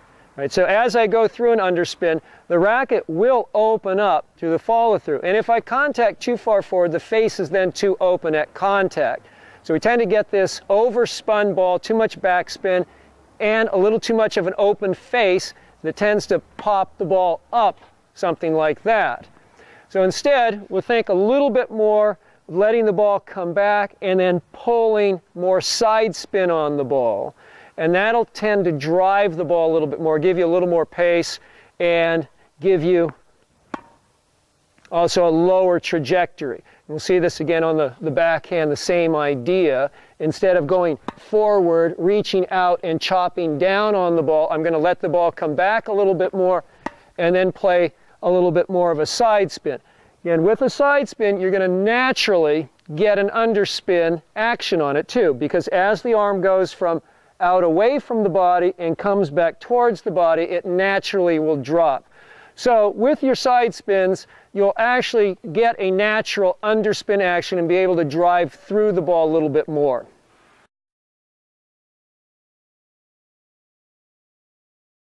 Hi, this is Doug King for Tennis One, and what I'd like to talk to you today about is orientation and swing path.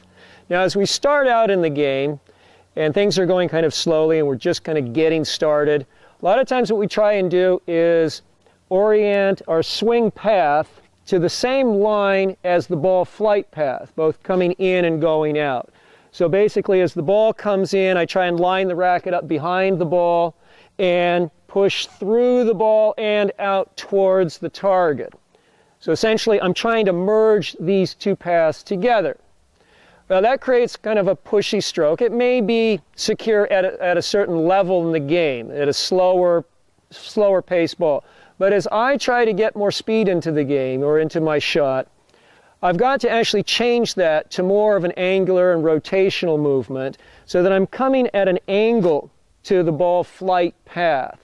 So what I'd like to do today is to give you kind of a visual, a different way of looking at this that may make this more clear and help you to get more focus, improve your timing, and create more speed and control in your stroke. The visual I'm talking about that's going to help us with this orientation is this large clock laid out here. Now, this is provided by On-Court, Off-Court. Joe Dinafor has got a lot of great teaching aids on that particular site. And this is just reference to help us understand orientation. And what I'm going to do is just lay out this line as a ball flight line. I'm just going to try and imagine that I'm hitting a ball out on this line. Now, typically, what we do is stand in the center area and go back to the 6 o'clock position and then come through and then try to extend out on this line and end up eventually out on the 12 o'clock position. So that's kind of a typical approach of orientation and ball flight and swing path. Right now, as the game gets faster, however, we find that this is actually too slow. Again, this is kind of a push. And in order to get more speed, what we're going to do is orient a little bit differently. Okay, and I'm going to show you how we change that orientation. Now, what we'll find with the faster swing is that we actually go more at an angle to this ball flight path and add more twisting rotational force coming out of the forearm. So the path of the swing now changes more to this line, right? And so I'm actually going to drive out at this angle, and I'm going to rotate. So if you can imagine like a funnel or a cyclone, that you have an axis, and I'm pushing my hand through that axis. My arm extends out through that axis, and I'm going to rotate my forearm for speed. So now the swing starts to look more like this. And With that, we then get more of a recovery position that looks like this. So I push out, rotate, and the racket will then start to pull the hand and the forearm back in this direction. But again, what I'm doing now is getting a lot of speed by using rotational force, rotational movement here, getting speed and spin to help control the ball at a point. So now I'm narrowing my focus and increasing speed to a particular point, as opposed to using a slower, pushier stroke that's much less defined. This will help, again, to kind of focus my point and improve my timing, as opposed to sweeping on a longer line. So what we'll see is that as we drive out and we rotate the forearm, there is back and forward movement just in this rotation. And remember that the small muscle groups is what creates the speed in the stroke. So as I cock the wrist and get particular kind of play of tension and release between the forearm and the wrist and so on, I can create a lot of speed with this movement. And also a lot of precision, because I know exactly where that point is. Right, so I'm coming in, releasing, coming back, and intersecting this line in just a very, very brief moment. But again, in a way, this actually can improve timing, as opposed to trying to use a slow sweep and trying to find a point somewhere in this range. I'm actually really defining a very specific point. I can let the ball come right there and release very, very quickly right on that particular moment. So we can see that there's been a tremendous shift from this kind of a sense that the swing goes from here to here, where it's very narrow here, and goes around like a pie shape with me at the tip of the pie, to just the opposite, where the tip of the pie now is actually at the contact point, and I'm broader here, broad here and here, where I'm narrow right at the point of contact. And it's again this narrowing and focusing of energy out at the contact where the speed and precision is. The use of the body is also very important to understand in terms of orientation. A lot of times people think that they're using their body to pull the racket in a direction towards their target, when in fact we're using the body to kind of throw the arm in at an angle to that path. So it's just like if I were to toss a ball underhanded. I'm not actually turning and tossing the ball straight ahead, or tossing my racket straight ahead. I'm tossing my racket at an angle, and my body will rotate. I will actually pull this left shoulder back and let the right shoulder go forward in order to extend out in that direction. But at the same time, I'm trying to keep my orientation to this angle at the side. And this is why you see players, all the top players, they'll keep their head to the side, because this is their orientation. So again, you should feel like you're trying to toss at an angle, not so much forward, and simply let the rotation of the forearm take the racket from behind to in front, which will also pull the hand back to the left and give a sense of things turning this way. The racket and the momentum of the follow-through will also bring the body around towards the front as part of the recovery. So again, it'll look something like this. I go in, out, and turn. And again, eventually, we'll let things bring me around, but I don't want to open up too quickly and try to pull with the body to the front.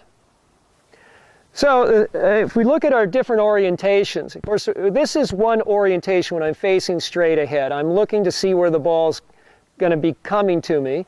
Right? And then when I find out that it's going to be to the side, I turn to that side. And this becomes now my swing orientation to the side. As you can see, when I turn to the side, that's when my racket is facing out to the target.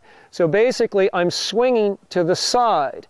Right? So I want to use my body to make a throw to the side, to make a swing action to the side. Right? Now, once the racket gets to that point, it'll pull me back around to my forward orientation. But what I don't want to do is pull my body to this orientation thinking I'm swinging out in front of me.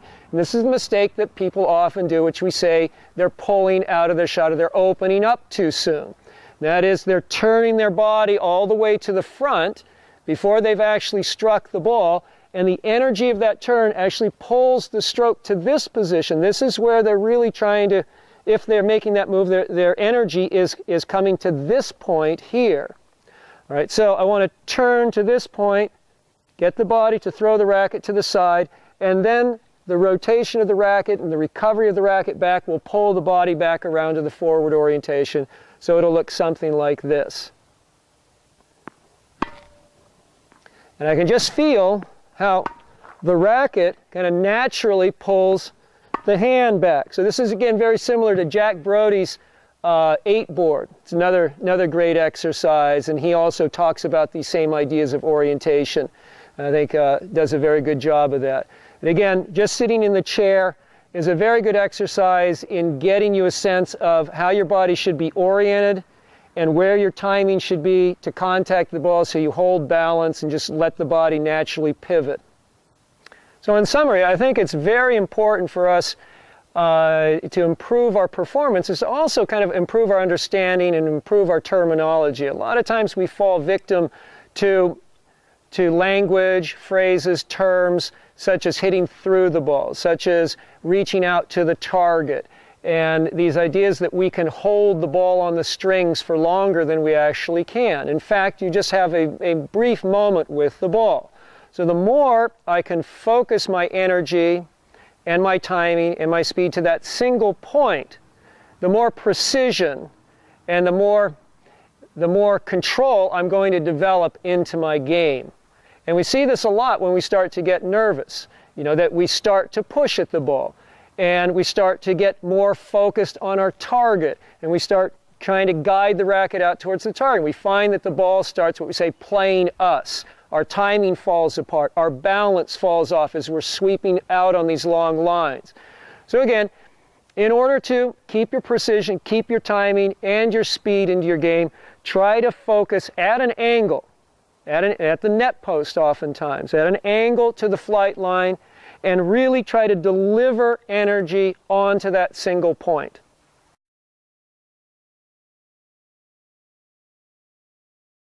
Hi, this is Doug King for Tennis One, and today what I want to do is talk about making your swings more compact. I really believe that this is really kind of the hallmark of modern tennis, and that is that the swings are getting more compact, and in a way it's shrinking the whole game, making it smaller, making it quicker, making it more controlled. Now, generally we think of a compact swing as something that's kind of kept in closer to the body, but we see in modern tennis and professional players today is oftentimes very kind of ample backswing, pretty generous backswings, whether it's Djokovic or Gonzalez or Nadal. These backswings get pretty large, and yet at the same time I would suggest that that is still can be a very compact swing.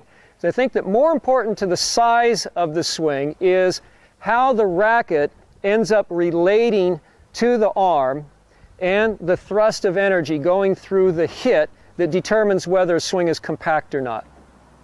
To get the idea of what I mean by how the racket relates to the thrust of the arm, I'd like to use the idea of a pool cue and how we stroke a billiards ball. Imagine this is a pool cue, and I pull it back and forth in a motion by drawing the elbow back and holding with the left hand, where's the front end steady to keep it lined up, controlled, and then pushing the elbow forward. And I can draw the elbow back and the shoulder back and so on. But this keeps it nice and linear, and I'm basically driving energy straight through this line right at the tip here. So all the energy is staying on a nice straight line, and all of it's focused right out at the end where I'm making contact. Now, when I take the tennis racket, I should try and follow a similar pattern. This is what we see with professional players, that as they start, the elbow is lifted and drawn back, the shoulder is turned. The racket isn't swung back, the racket stays to the front, right? And the body may be turned a little bit more, but still, this is all kept in a certain alignment like the pool cue. And even we'll see the left hand kind of stays in a position that kind of helps to line that energy up and that thrust out as we go through. So one of the tricks in doing this is to get the tip of the racket, or the sweet spot of the racket, to line up with the hand. So you're actually feeling the hit right in the hand, as opposed to feel like you're swatting the ball with the racket. So I want the racket to be relatively passive. I don't really want to feel the racket much. I want to feel the hand. And basically, we want to feel this knuckle right in here, that we're meeting the ball and feeling that pressure right in here and driving energy into that knuckle through the ball. Now I can also add some spin by rotating the hand. This is oftentimes what we see in the professional play, is that the hand will rotate here. Now this rotation will actually bring the hand around to the left oftentimes, but we'll still see a nice extension out from the elbow. So it'll look something like this. Elbow and shoulder back, rotate the racket under, and now extend out and rotate back, and the elbow pointing out towards the target at the end. All right, so same thing on the backhand. You know, we turn, elbows out a little bit here, extend out, there can be rotation here. But again, I don't want to feel that the racket is pulling the hand, but just the opposite. In fact, the hand is driving the racket. This will help to give me a nice straight drive through the ball. Now another thing that's very important when we start talking about compact swings is also maintaining speed and power in our strokes, because it's one thing to have a compact swing, but then to also add power to it requires proper technique. And this is especially relevant in terms of the grip. You have to use a proper grip to get proper speed, and also the proper grip also helps to make the swing more compact itself. All right, now I'm going to use this little technique to show you what I mean. We're going to look at two different positions of the racket. One, if I just place it flat on the net like so, and the grip that corresponds to that position, versus holding the racket in this position. Now when I hold the racket straight, oftentimes we think this is actually a good ready position, but what it does is it positions the hand on the top of the handle, kind of a weak position. Now, when I get the racket to move, it actually, to stay on line, it has to swing in kind of an arcing action out away from the body, and this gets away from this kind of linear action that we were talking about before, which is a component to a more compact stroke. Instead, what we see is professional players using more of this position, with the wrist position behind the handle. You see, so as I take this position and rotate it into a hit, you can see my forearm and wrist are behind the handle, right? And that also pulls the arm into position where this is more of a linear thrust that we saw with the pool cue action. All right, so this is important that we get the grip around a little bit more towards a full eastern or semi-western that allows the arm to stay in the correct position and get more of this linear drive. Right? So we do see in modern tennis a lot more wrist movement. There's a lot of wrist flexing and stuff that's going on. Now I would contend that that's more just getting the wrist set into positions, changing the wrist position back and forth, right, to just create a different alignment. This, the continental grip, would involve very little wrist position because there's no realigning of the grip. Right? So that wrist action is not wrist action producing power in the sense of moving the racket with the wrist as much as setting it into different positions.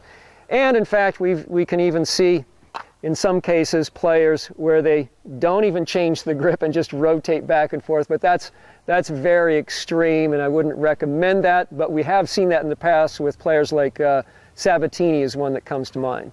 So if we take the pool cue analogy and the pool cue stroke and just set this big ball here, and I'm just going to roll this thing up so I get it again nice to kind of drive and roll and push up and straight through, so everything's staying on a nice straight line. All of the energy is really focused right onto the tip and everything coming straight through there. So if I now take the tennis racket and try to reproduce that same kind of action, just lift up and I rotate, get the hand set. So again, the hand is coming through just like the pool cue. I'm trying to get the the racket to feel like it's just an enlarged extension of the tip of the pool cue. Not something I'm really swinging around, but something that's just an extension of my hand, right? And I lift my hand. Now, as I get more vigorous with this, I can roll this a little bit more. And you can see again that although the racket will pull the hand away, the elbow still pushes out in a nice straight line. So as that ball comes in, I'm trying to feel the contact right here, right on the base index knuckle. All right, and that's kind of the trigger point. I feel the racket flex back on, and I push and turn. So a lot of the control in making a compact swing has to do with being able to rotate the hand properly and really feel the control of the racket coming out of this base index knuckle. Roll that thing back and under, feel the ball compress into this knuckle, and then lift, push out with the arm and rotate this knuckle like so. That will give you a nice linear drive with proper roll and a nice compact stroke.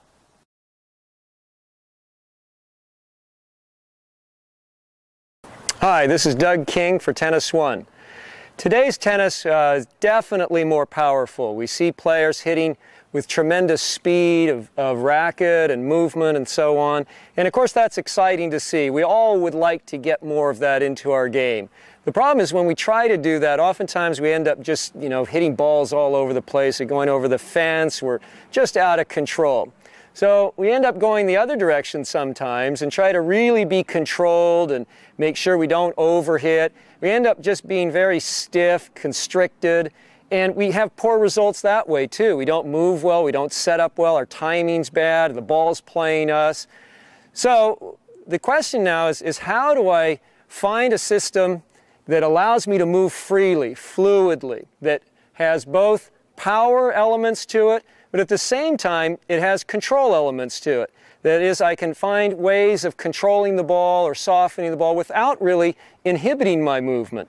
Well, today what I'd like to do is present a theory, what I like to think of as a unifying theory that gives us access to all of these shots. And what I call it is the wave theory.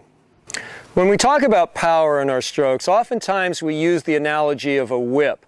Say he gets good snap and whip on his serve, or his forehand looks whippy or something like that. So in a whip action, what happens is energy works its way out from the center and continues out to smaller parts till it's spent out at the end. Well, in reality, we never see this action in tennis. Although it resembles that, it's much different. And that is that the big parts are always working. The energy never leaves the big part. So even on a serve, for example, I start in the big areas, but the big areas continue all the way through. I never get to a point where it's just the body is still and the tip is whipping. So the whip theory actually doesn't hold up. What we really see is much more of a wave technique, that the big areas are constantly pushing and small, quick things develop within that. But the big pushes continue even to drive the small part and even continue afterwards to kind of consume the small parts. So in fact, we see big build-ups, constant pushing from behind snaps, and big pushes to finish things. So in this respect, I think the wave theory is a much more applicable source or model to use for power. So this wave theory gives us a lot of diversity as well. You can see it as a means of developing power. So I wind it and let it curl, and now there's a lot of speed built in the center while the big parts are pushing out. But also, this can be useful in areas where I need more control and want to guide the ball, such as on a volley. In this case, I simply don't let the wave develop very far. I start it the same way, but then I stop it before it has a chance to wind and create speed and more force. And so now it's just kind of a slow, heavy swell that carries the ball along a little bit.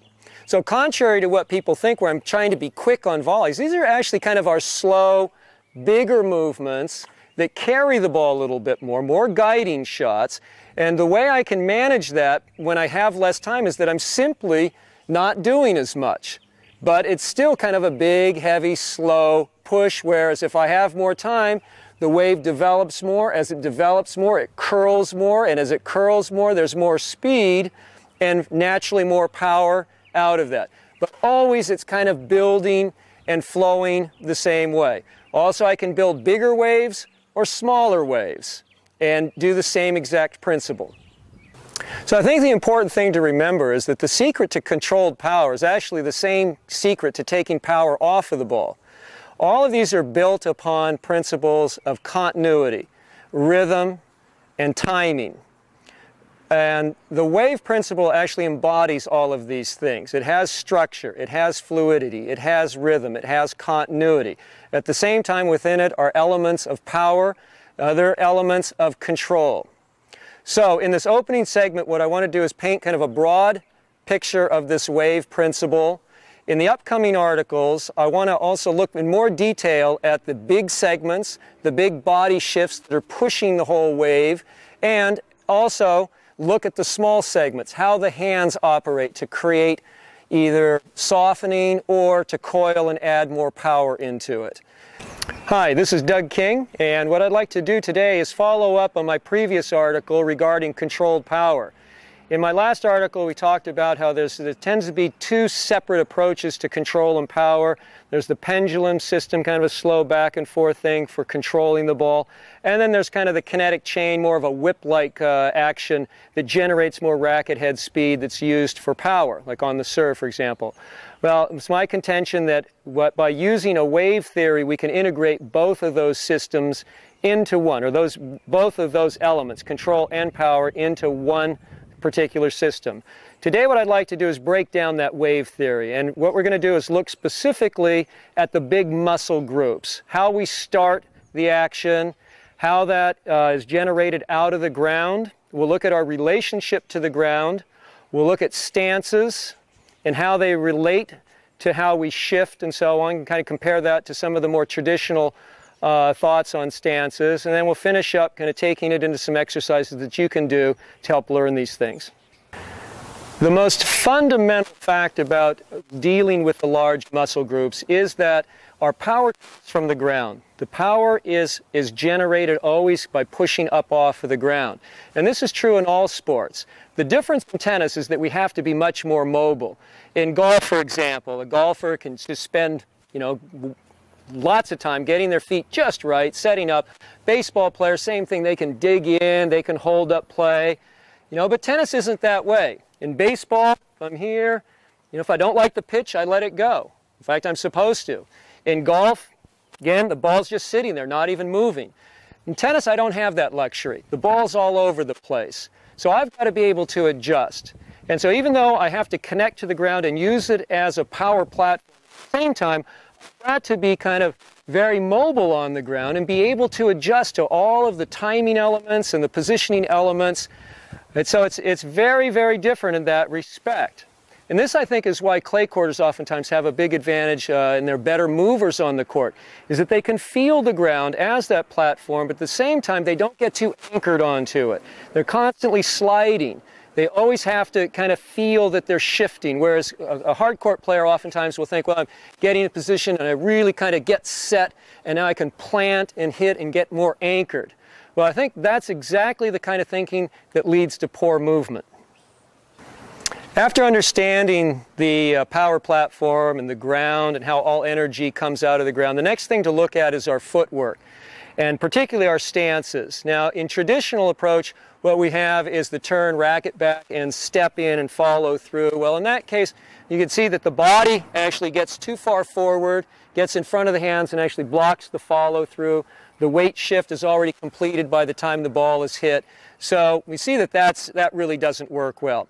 As a reaction to that, we went to the open stance. And with the open stance, we do is we clear out so that we can get the body behind the hands, which is good. But by getting the open stance, we sometimes just lose the fact the orientation is a sideways orientation to our shots. So we tend to be pulling out of shots too quickly, mishitting and so on, and also never really getting quite wound up and in the proper position for hitting.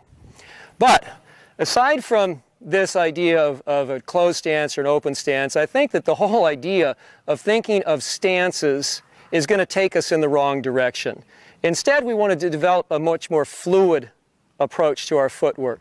Think about how skiers ski, and that's much more the model that I think we should be looking at.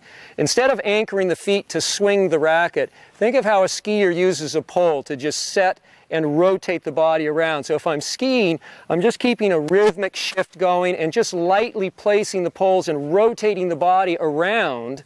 So the emphasis isn't so much on swinging the poles or hitting the ground with the poles, but much more just setting it as a point that I rotate around. This is much more how tennis is being played, that the racket is actually set into the ball, and then there's very dynamic rotation that creates a lot of force at that point. Just like when I plant that pole, I rotate around. There's a lot of force on that point. It's just not swinging around wildly. So this is much more the idea, I think, that we should adopt for footwork. Very fluid, use the racket lightly to set in, keep the body dynamically shifting all of the time. Constant contact, constant rhythmic shifting, but always fluid in nature. Now, you may wonder why I've got this hula hoop out here. This is actually to help us understand the proper way to shift the weight.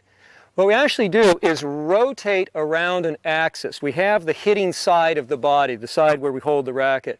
And what we're basically trying to do is rotate energy around that axis. So it's very much actually like a hula hoop. Now, I'm risking humiliation here, but what I do is just use the body just to rotate around like this, just to keep this going. In the same way, when I start in a ready position, I take a position with my arms that actually forms a hoop out in front of me.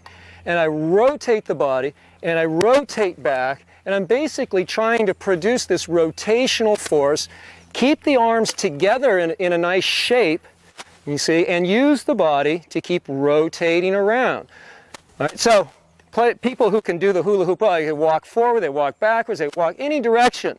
As long as they keep the hoop going, your swing is going. So just let your feet shift around to get that axis in the correct position, and then let the axis work in order to generate that rotational force to keep the arms moving correctly.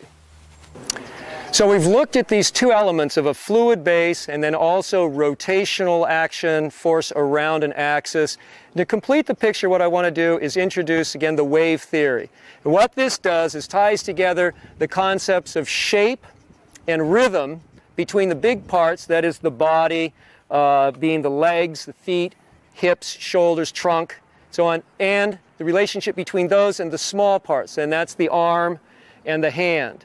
Right, the wave theory does this by explaining how the big parts always stay behind the small parts. So when I start my swing, I start with the big parts, and the small parts stay in the front. Now you got to be careful here, because as I rotate, my front actually rotates with me. So at the start, the front is towards the net. As I rotate, actually the front becomes now the side fence. And so even though it looks like in this position the racket, the arm are behind me, in fact, they're closer towards the camera than my body is. So I'm still in front. And now as I come back in, I always got to make sure that the big parts are behind the small parts. Now the other relationship is shape. And a wave always has shape.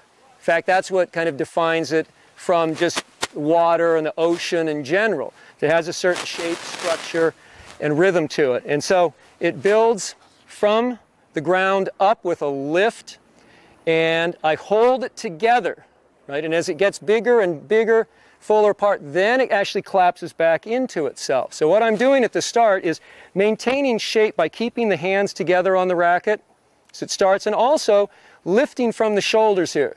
So I want tension to a certain degree, but I want also the action built up in the shoulders to lift all of this.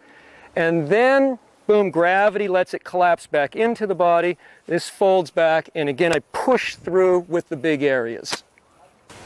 Now, not all weight shift is so dynamically rotational in nature. Some of it's slower and bigger, and that's the volley strokes, typically our underspin shots. In this case, again, we don't bring the arms in, we don't rotate back, and so we don't rotate forward as much. Still, there's shifting, there's a gradual, slower rotation, but it feels much more linear in nature. So this is much more like a skier making just a very gradual turn versus a quicker turn. Or, again, going back to the wave theory, it's like catching the wave in the early swell and just riding along with it a little bit more.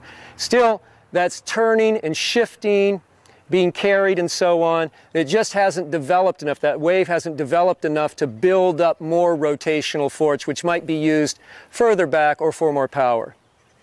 A good way to practice this, this kinetic wave type of weight shift is to hold the follow-through. Now, in the traditional way that we've approached this, we've stepped out, we've made our stroke, and we kind of anchor ourselves there and just check our follow-through position. Well, I'm going to add a couple little twists to that. That is, what I want you to do is make your follow-through, bring your feet together, and then almost immediately start rotating the hips around. Again, we get kind of back to that skiing deal. But what this actually gets more like, even more so, is like an ice skater. The way an ice skater will bring the arms in and rotate. What they'll do is get on points, get their base smaller, bring the arms in, so you get a very dynamic rotation around the center of the body. So they're not either planting their skates, of course, and trying to turn, nor are they kind of swinging their arms out to try and turn, but they're making the base smaller and bringing the arms in order to get more dynamic rotation. So in the same way with this exercise, we think of kind of bringing the arms in, rotating, bringing the feet together, nice and loose, still feel that rotational force going on, minimize the base here, and see if that can't give you a better sense of kind of freeing up the body and finding the right lines to rotate on. Hi, this is Doug King for Tennis One, and today what I'd like to do is finish up on my series of controlled power, and specifically the articulation of the wave model. Today what we're going to look at is the smaller parts in the wave, and that is specifically the arms and the hands. In this series, we've looked at the evolution of teaching models through history, starting with what I call the pendulum motion, or the old classic racket back, step in, follow through, where I go back, step in, swing out, and which is characterized by these long, straight paths.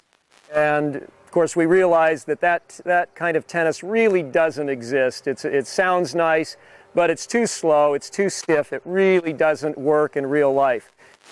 Then we developed into the kinetic chain, which is much better, because now we looked at the body in quite a few segments that allowed a lot more flexibility and generation of speed and so on. So this is much better. The problem I have with the kinetic chain is that too often we think about a whip in this process, that the transfer of energy just keeps kind of going from here and going out to the racket, and we end up kind of whipping at balls too often with this idea. So what I'm suggesting is that with the wave model, that we have a very similar generation of energy as with the kinetic chain, but it has more definition in terms of shape and rhythm and integration. That is, that we don't just kind of randomly go out and snap at balls, but there's roundness and shape and rhythm between the parts. All right, so we're going to look at the small parts today. Last time we looked at the big parts and how we want to wind the body and build big and then collapse into the smaller, quicker parts. So we're going to look at the role of the arms and the hands here. Now, first, taking a look at the arms. What I want to do is, last time we talked about the hula hoop and how the body shifts around to kind of swing the arms. I want to look specifically at what the role of this hoop is and what the arms do, and that is that they create shape. The arms actually create form that holds the energy together as the body shifts around. I'm actually keeping the arms kind of solid and steady. So we've always looked at the left arm, the free arm, and kind of understood that this is important to keep this in the right position. Because what this does is it works like a glass, and this becomes the form, the glass itself, the arms, while the body stays very fluid within that. So oftentimes, we talk about relaxing, and people tend to relax the arms. They think that's good, but what ends up happening is we get back to kind of this kinetic whip. Right? And so I'm saying let's keep those arms steady, keep the shoulders up, keep the hands relaxed. Now we'll look at the hands next, but I want to keep the arms kind of solid and let them shift around just like that hula hoop is solid, but it can shift fluidly around. So that's the first thing that we want to talk about, is how the arms actually hold shape to contain energy to the body correctly. So we know the importance of the unit turn, that is just turning the shoulders and keeping both hands on the racket. And we know that this is also, the free arm is very significant. And oftentimes we see players kind of putting the arm out and the shoulder into the chin, say kind of point at your contact and things like this. But I think we're kind of missing the point of really what's happening here. It's not a directional thing or a spotting necessarily, but instead, and it's this containment idea, I think, is a better way to look at it. And that is, the arms are shifting around like this, but holding shape to keep the body holding its own energy and keeping it fluid, active. All right, so if I start my ready position, I want to lift this hoop, rotate it, drop it, rotate it back around, all through the use of the body. The shoulders raise it up. The body winds to turn it back. The shoulders relax and the knees bend to drop it back down and bring it in, and then the body rotates to throw it back out again. Right, so there's a real rhythm to the body shifting to make this hoop lift, wind, drop, come back in and go out again. And that's exactly, again, that rhythm that we talked about last time of how the body shifts. All right, so this is actually a very good exercise, actually holding and trying to hit balls and keep this together all the way through. And again, this is really kind of the basis of modern tennis. What I think really is, it's really based upon a two-handed principle which gets us into this whole dynamic. So we've looked at the use of the arms and how they form a hoop shape and act to help control energy and hold that energy to the body, keeping the body more fluid. And then the hands work in a similar way, actually not a similar way, but they work within this context to create connection between the ball and these moving parts of the body. So if you think of the hoop here is going around, the racket can set at different angles on this hoop, you know, either above it, below it, you know, and I can set the contact or the grip so that the contact occurs further back, or I can lay the wrist back more and change the grip and make the contact more in front. So basically, the grip will set the contact with the ball in various phases of this rotation. More continental grip will be further back, a little more out to the side.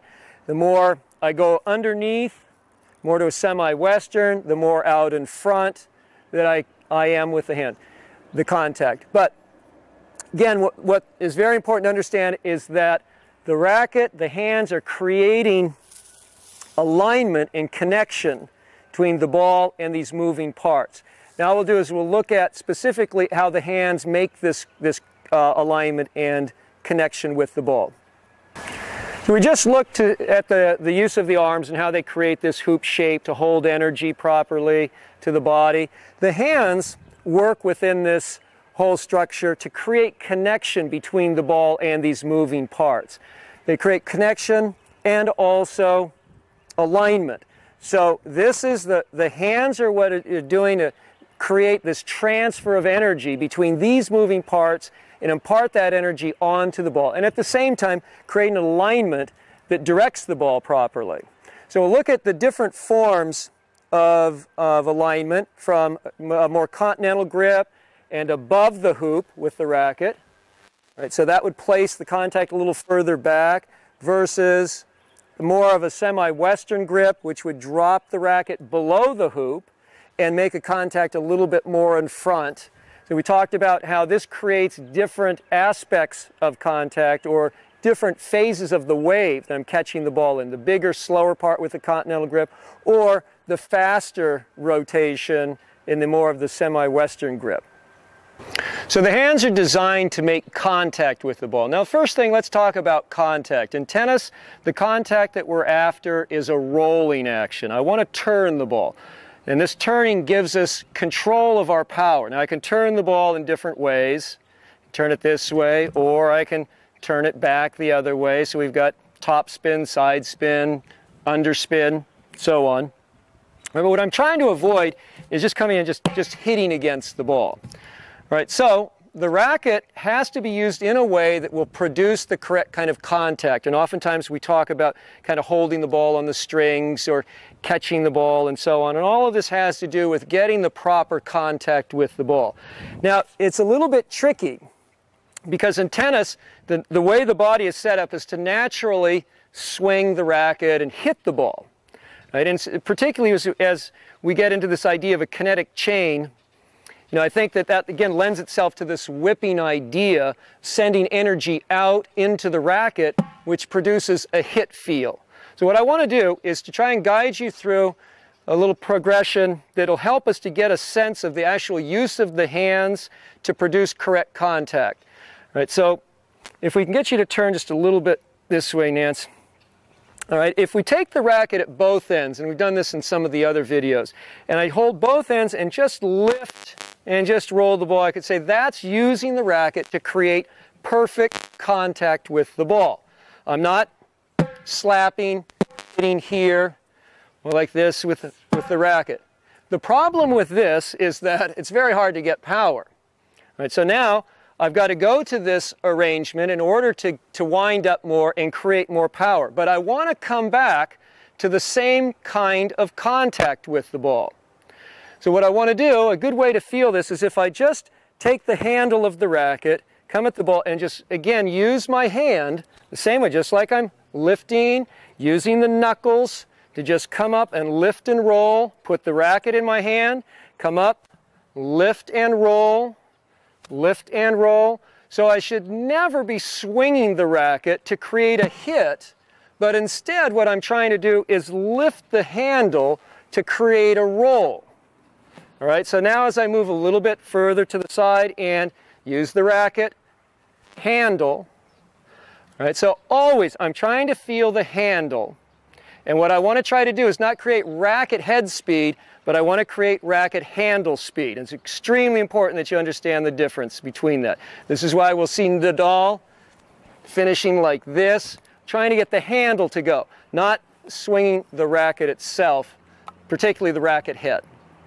So a real good way to get this feel of proper contact and proper rolling and use of the racket, hands, and your stroke is to just take a ball like this and grip it as kind of go through the same progression of taking both ends of the racket, holding just down below and facing straight on and just lifting. You can feel the legs working, the back working, the shoulders working, and really no swing of the racket, just a lift of the racket, so I get a perfect roll. Okay, now I want to start to add more power to it, adding more turn and so on. So we're going to go through a few steps. The next step is going to be to just use the knuckles of the right hand. So I'm going to let go of the left hand and try to lift the right arm only, but try to create exactly the same kind of roll. So now I'm just lifting using the knuckles, just raising straight up, same, using the shoulder. I'm just doing it with one hand now. Just imagine I'm still holding it. Now finally what I'll do is go to the side, add more turn, and come at the ball with the butt of the racket, and now try to do the same thing. Lift the knuckles, still use the handle, right, and get that same kind of lift, but now from a sideways position. And finally, actually this is the real final step, is to step a little further away and use the head of the racket as the contact with the ball, but still produce exactly the same lift coming from the knuckles and the shoulder and the bigger parts of the body. So I get this action. All right, and again, just trying to get now a feel of still using the body as the main powering source. So another aspect of power is speed. We looked at the hands and how they're designed to create alignment and contact so that I create the right kind of spin, but I also want speed in my stroke. And if I use the hands correctly, I can get speed. Now, if we look at just the swing of the body without the racket, you see I can get my arm, get my hand to go very fast pretty easily. So it's just very easy to do that. When I put the racket in the hand, especially if I grip hard, everything kind of gets a little more difficult to move. That tension through the arm produces tension throughout everything and slows it down. So the idea is to use the racket in a way that doesn't impede just that natural flow that I experience when I'm not even holding the racket. And this is why we'll see good players hold the racket up and then just let it fall. And we see this fall and fold that occurs where the racket's almost falling out of the hand, and so it becomes weightless. Now we're back to just letting the body go. Now sometimes we think this folding back creates a whip action. Well, there may be a subtle amount of that, but really the important thing is to experience this weightlessness of the racket so that now the arm and the body can swing. We get the handle to swing fast, and the tension in the hand doesn't slow down that natural thing. So remember, you're trying to get the hand to swing, and you should only feel the part of the racket that's in contact with the hand, and that's the handle.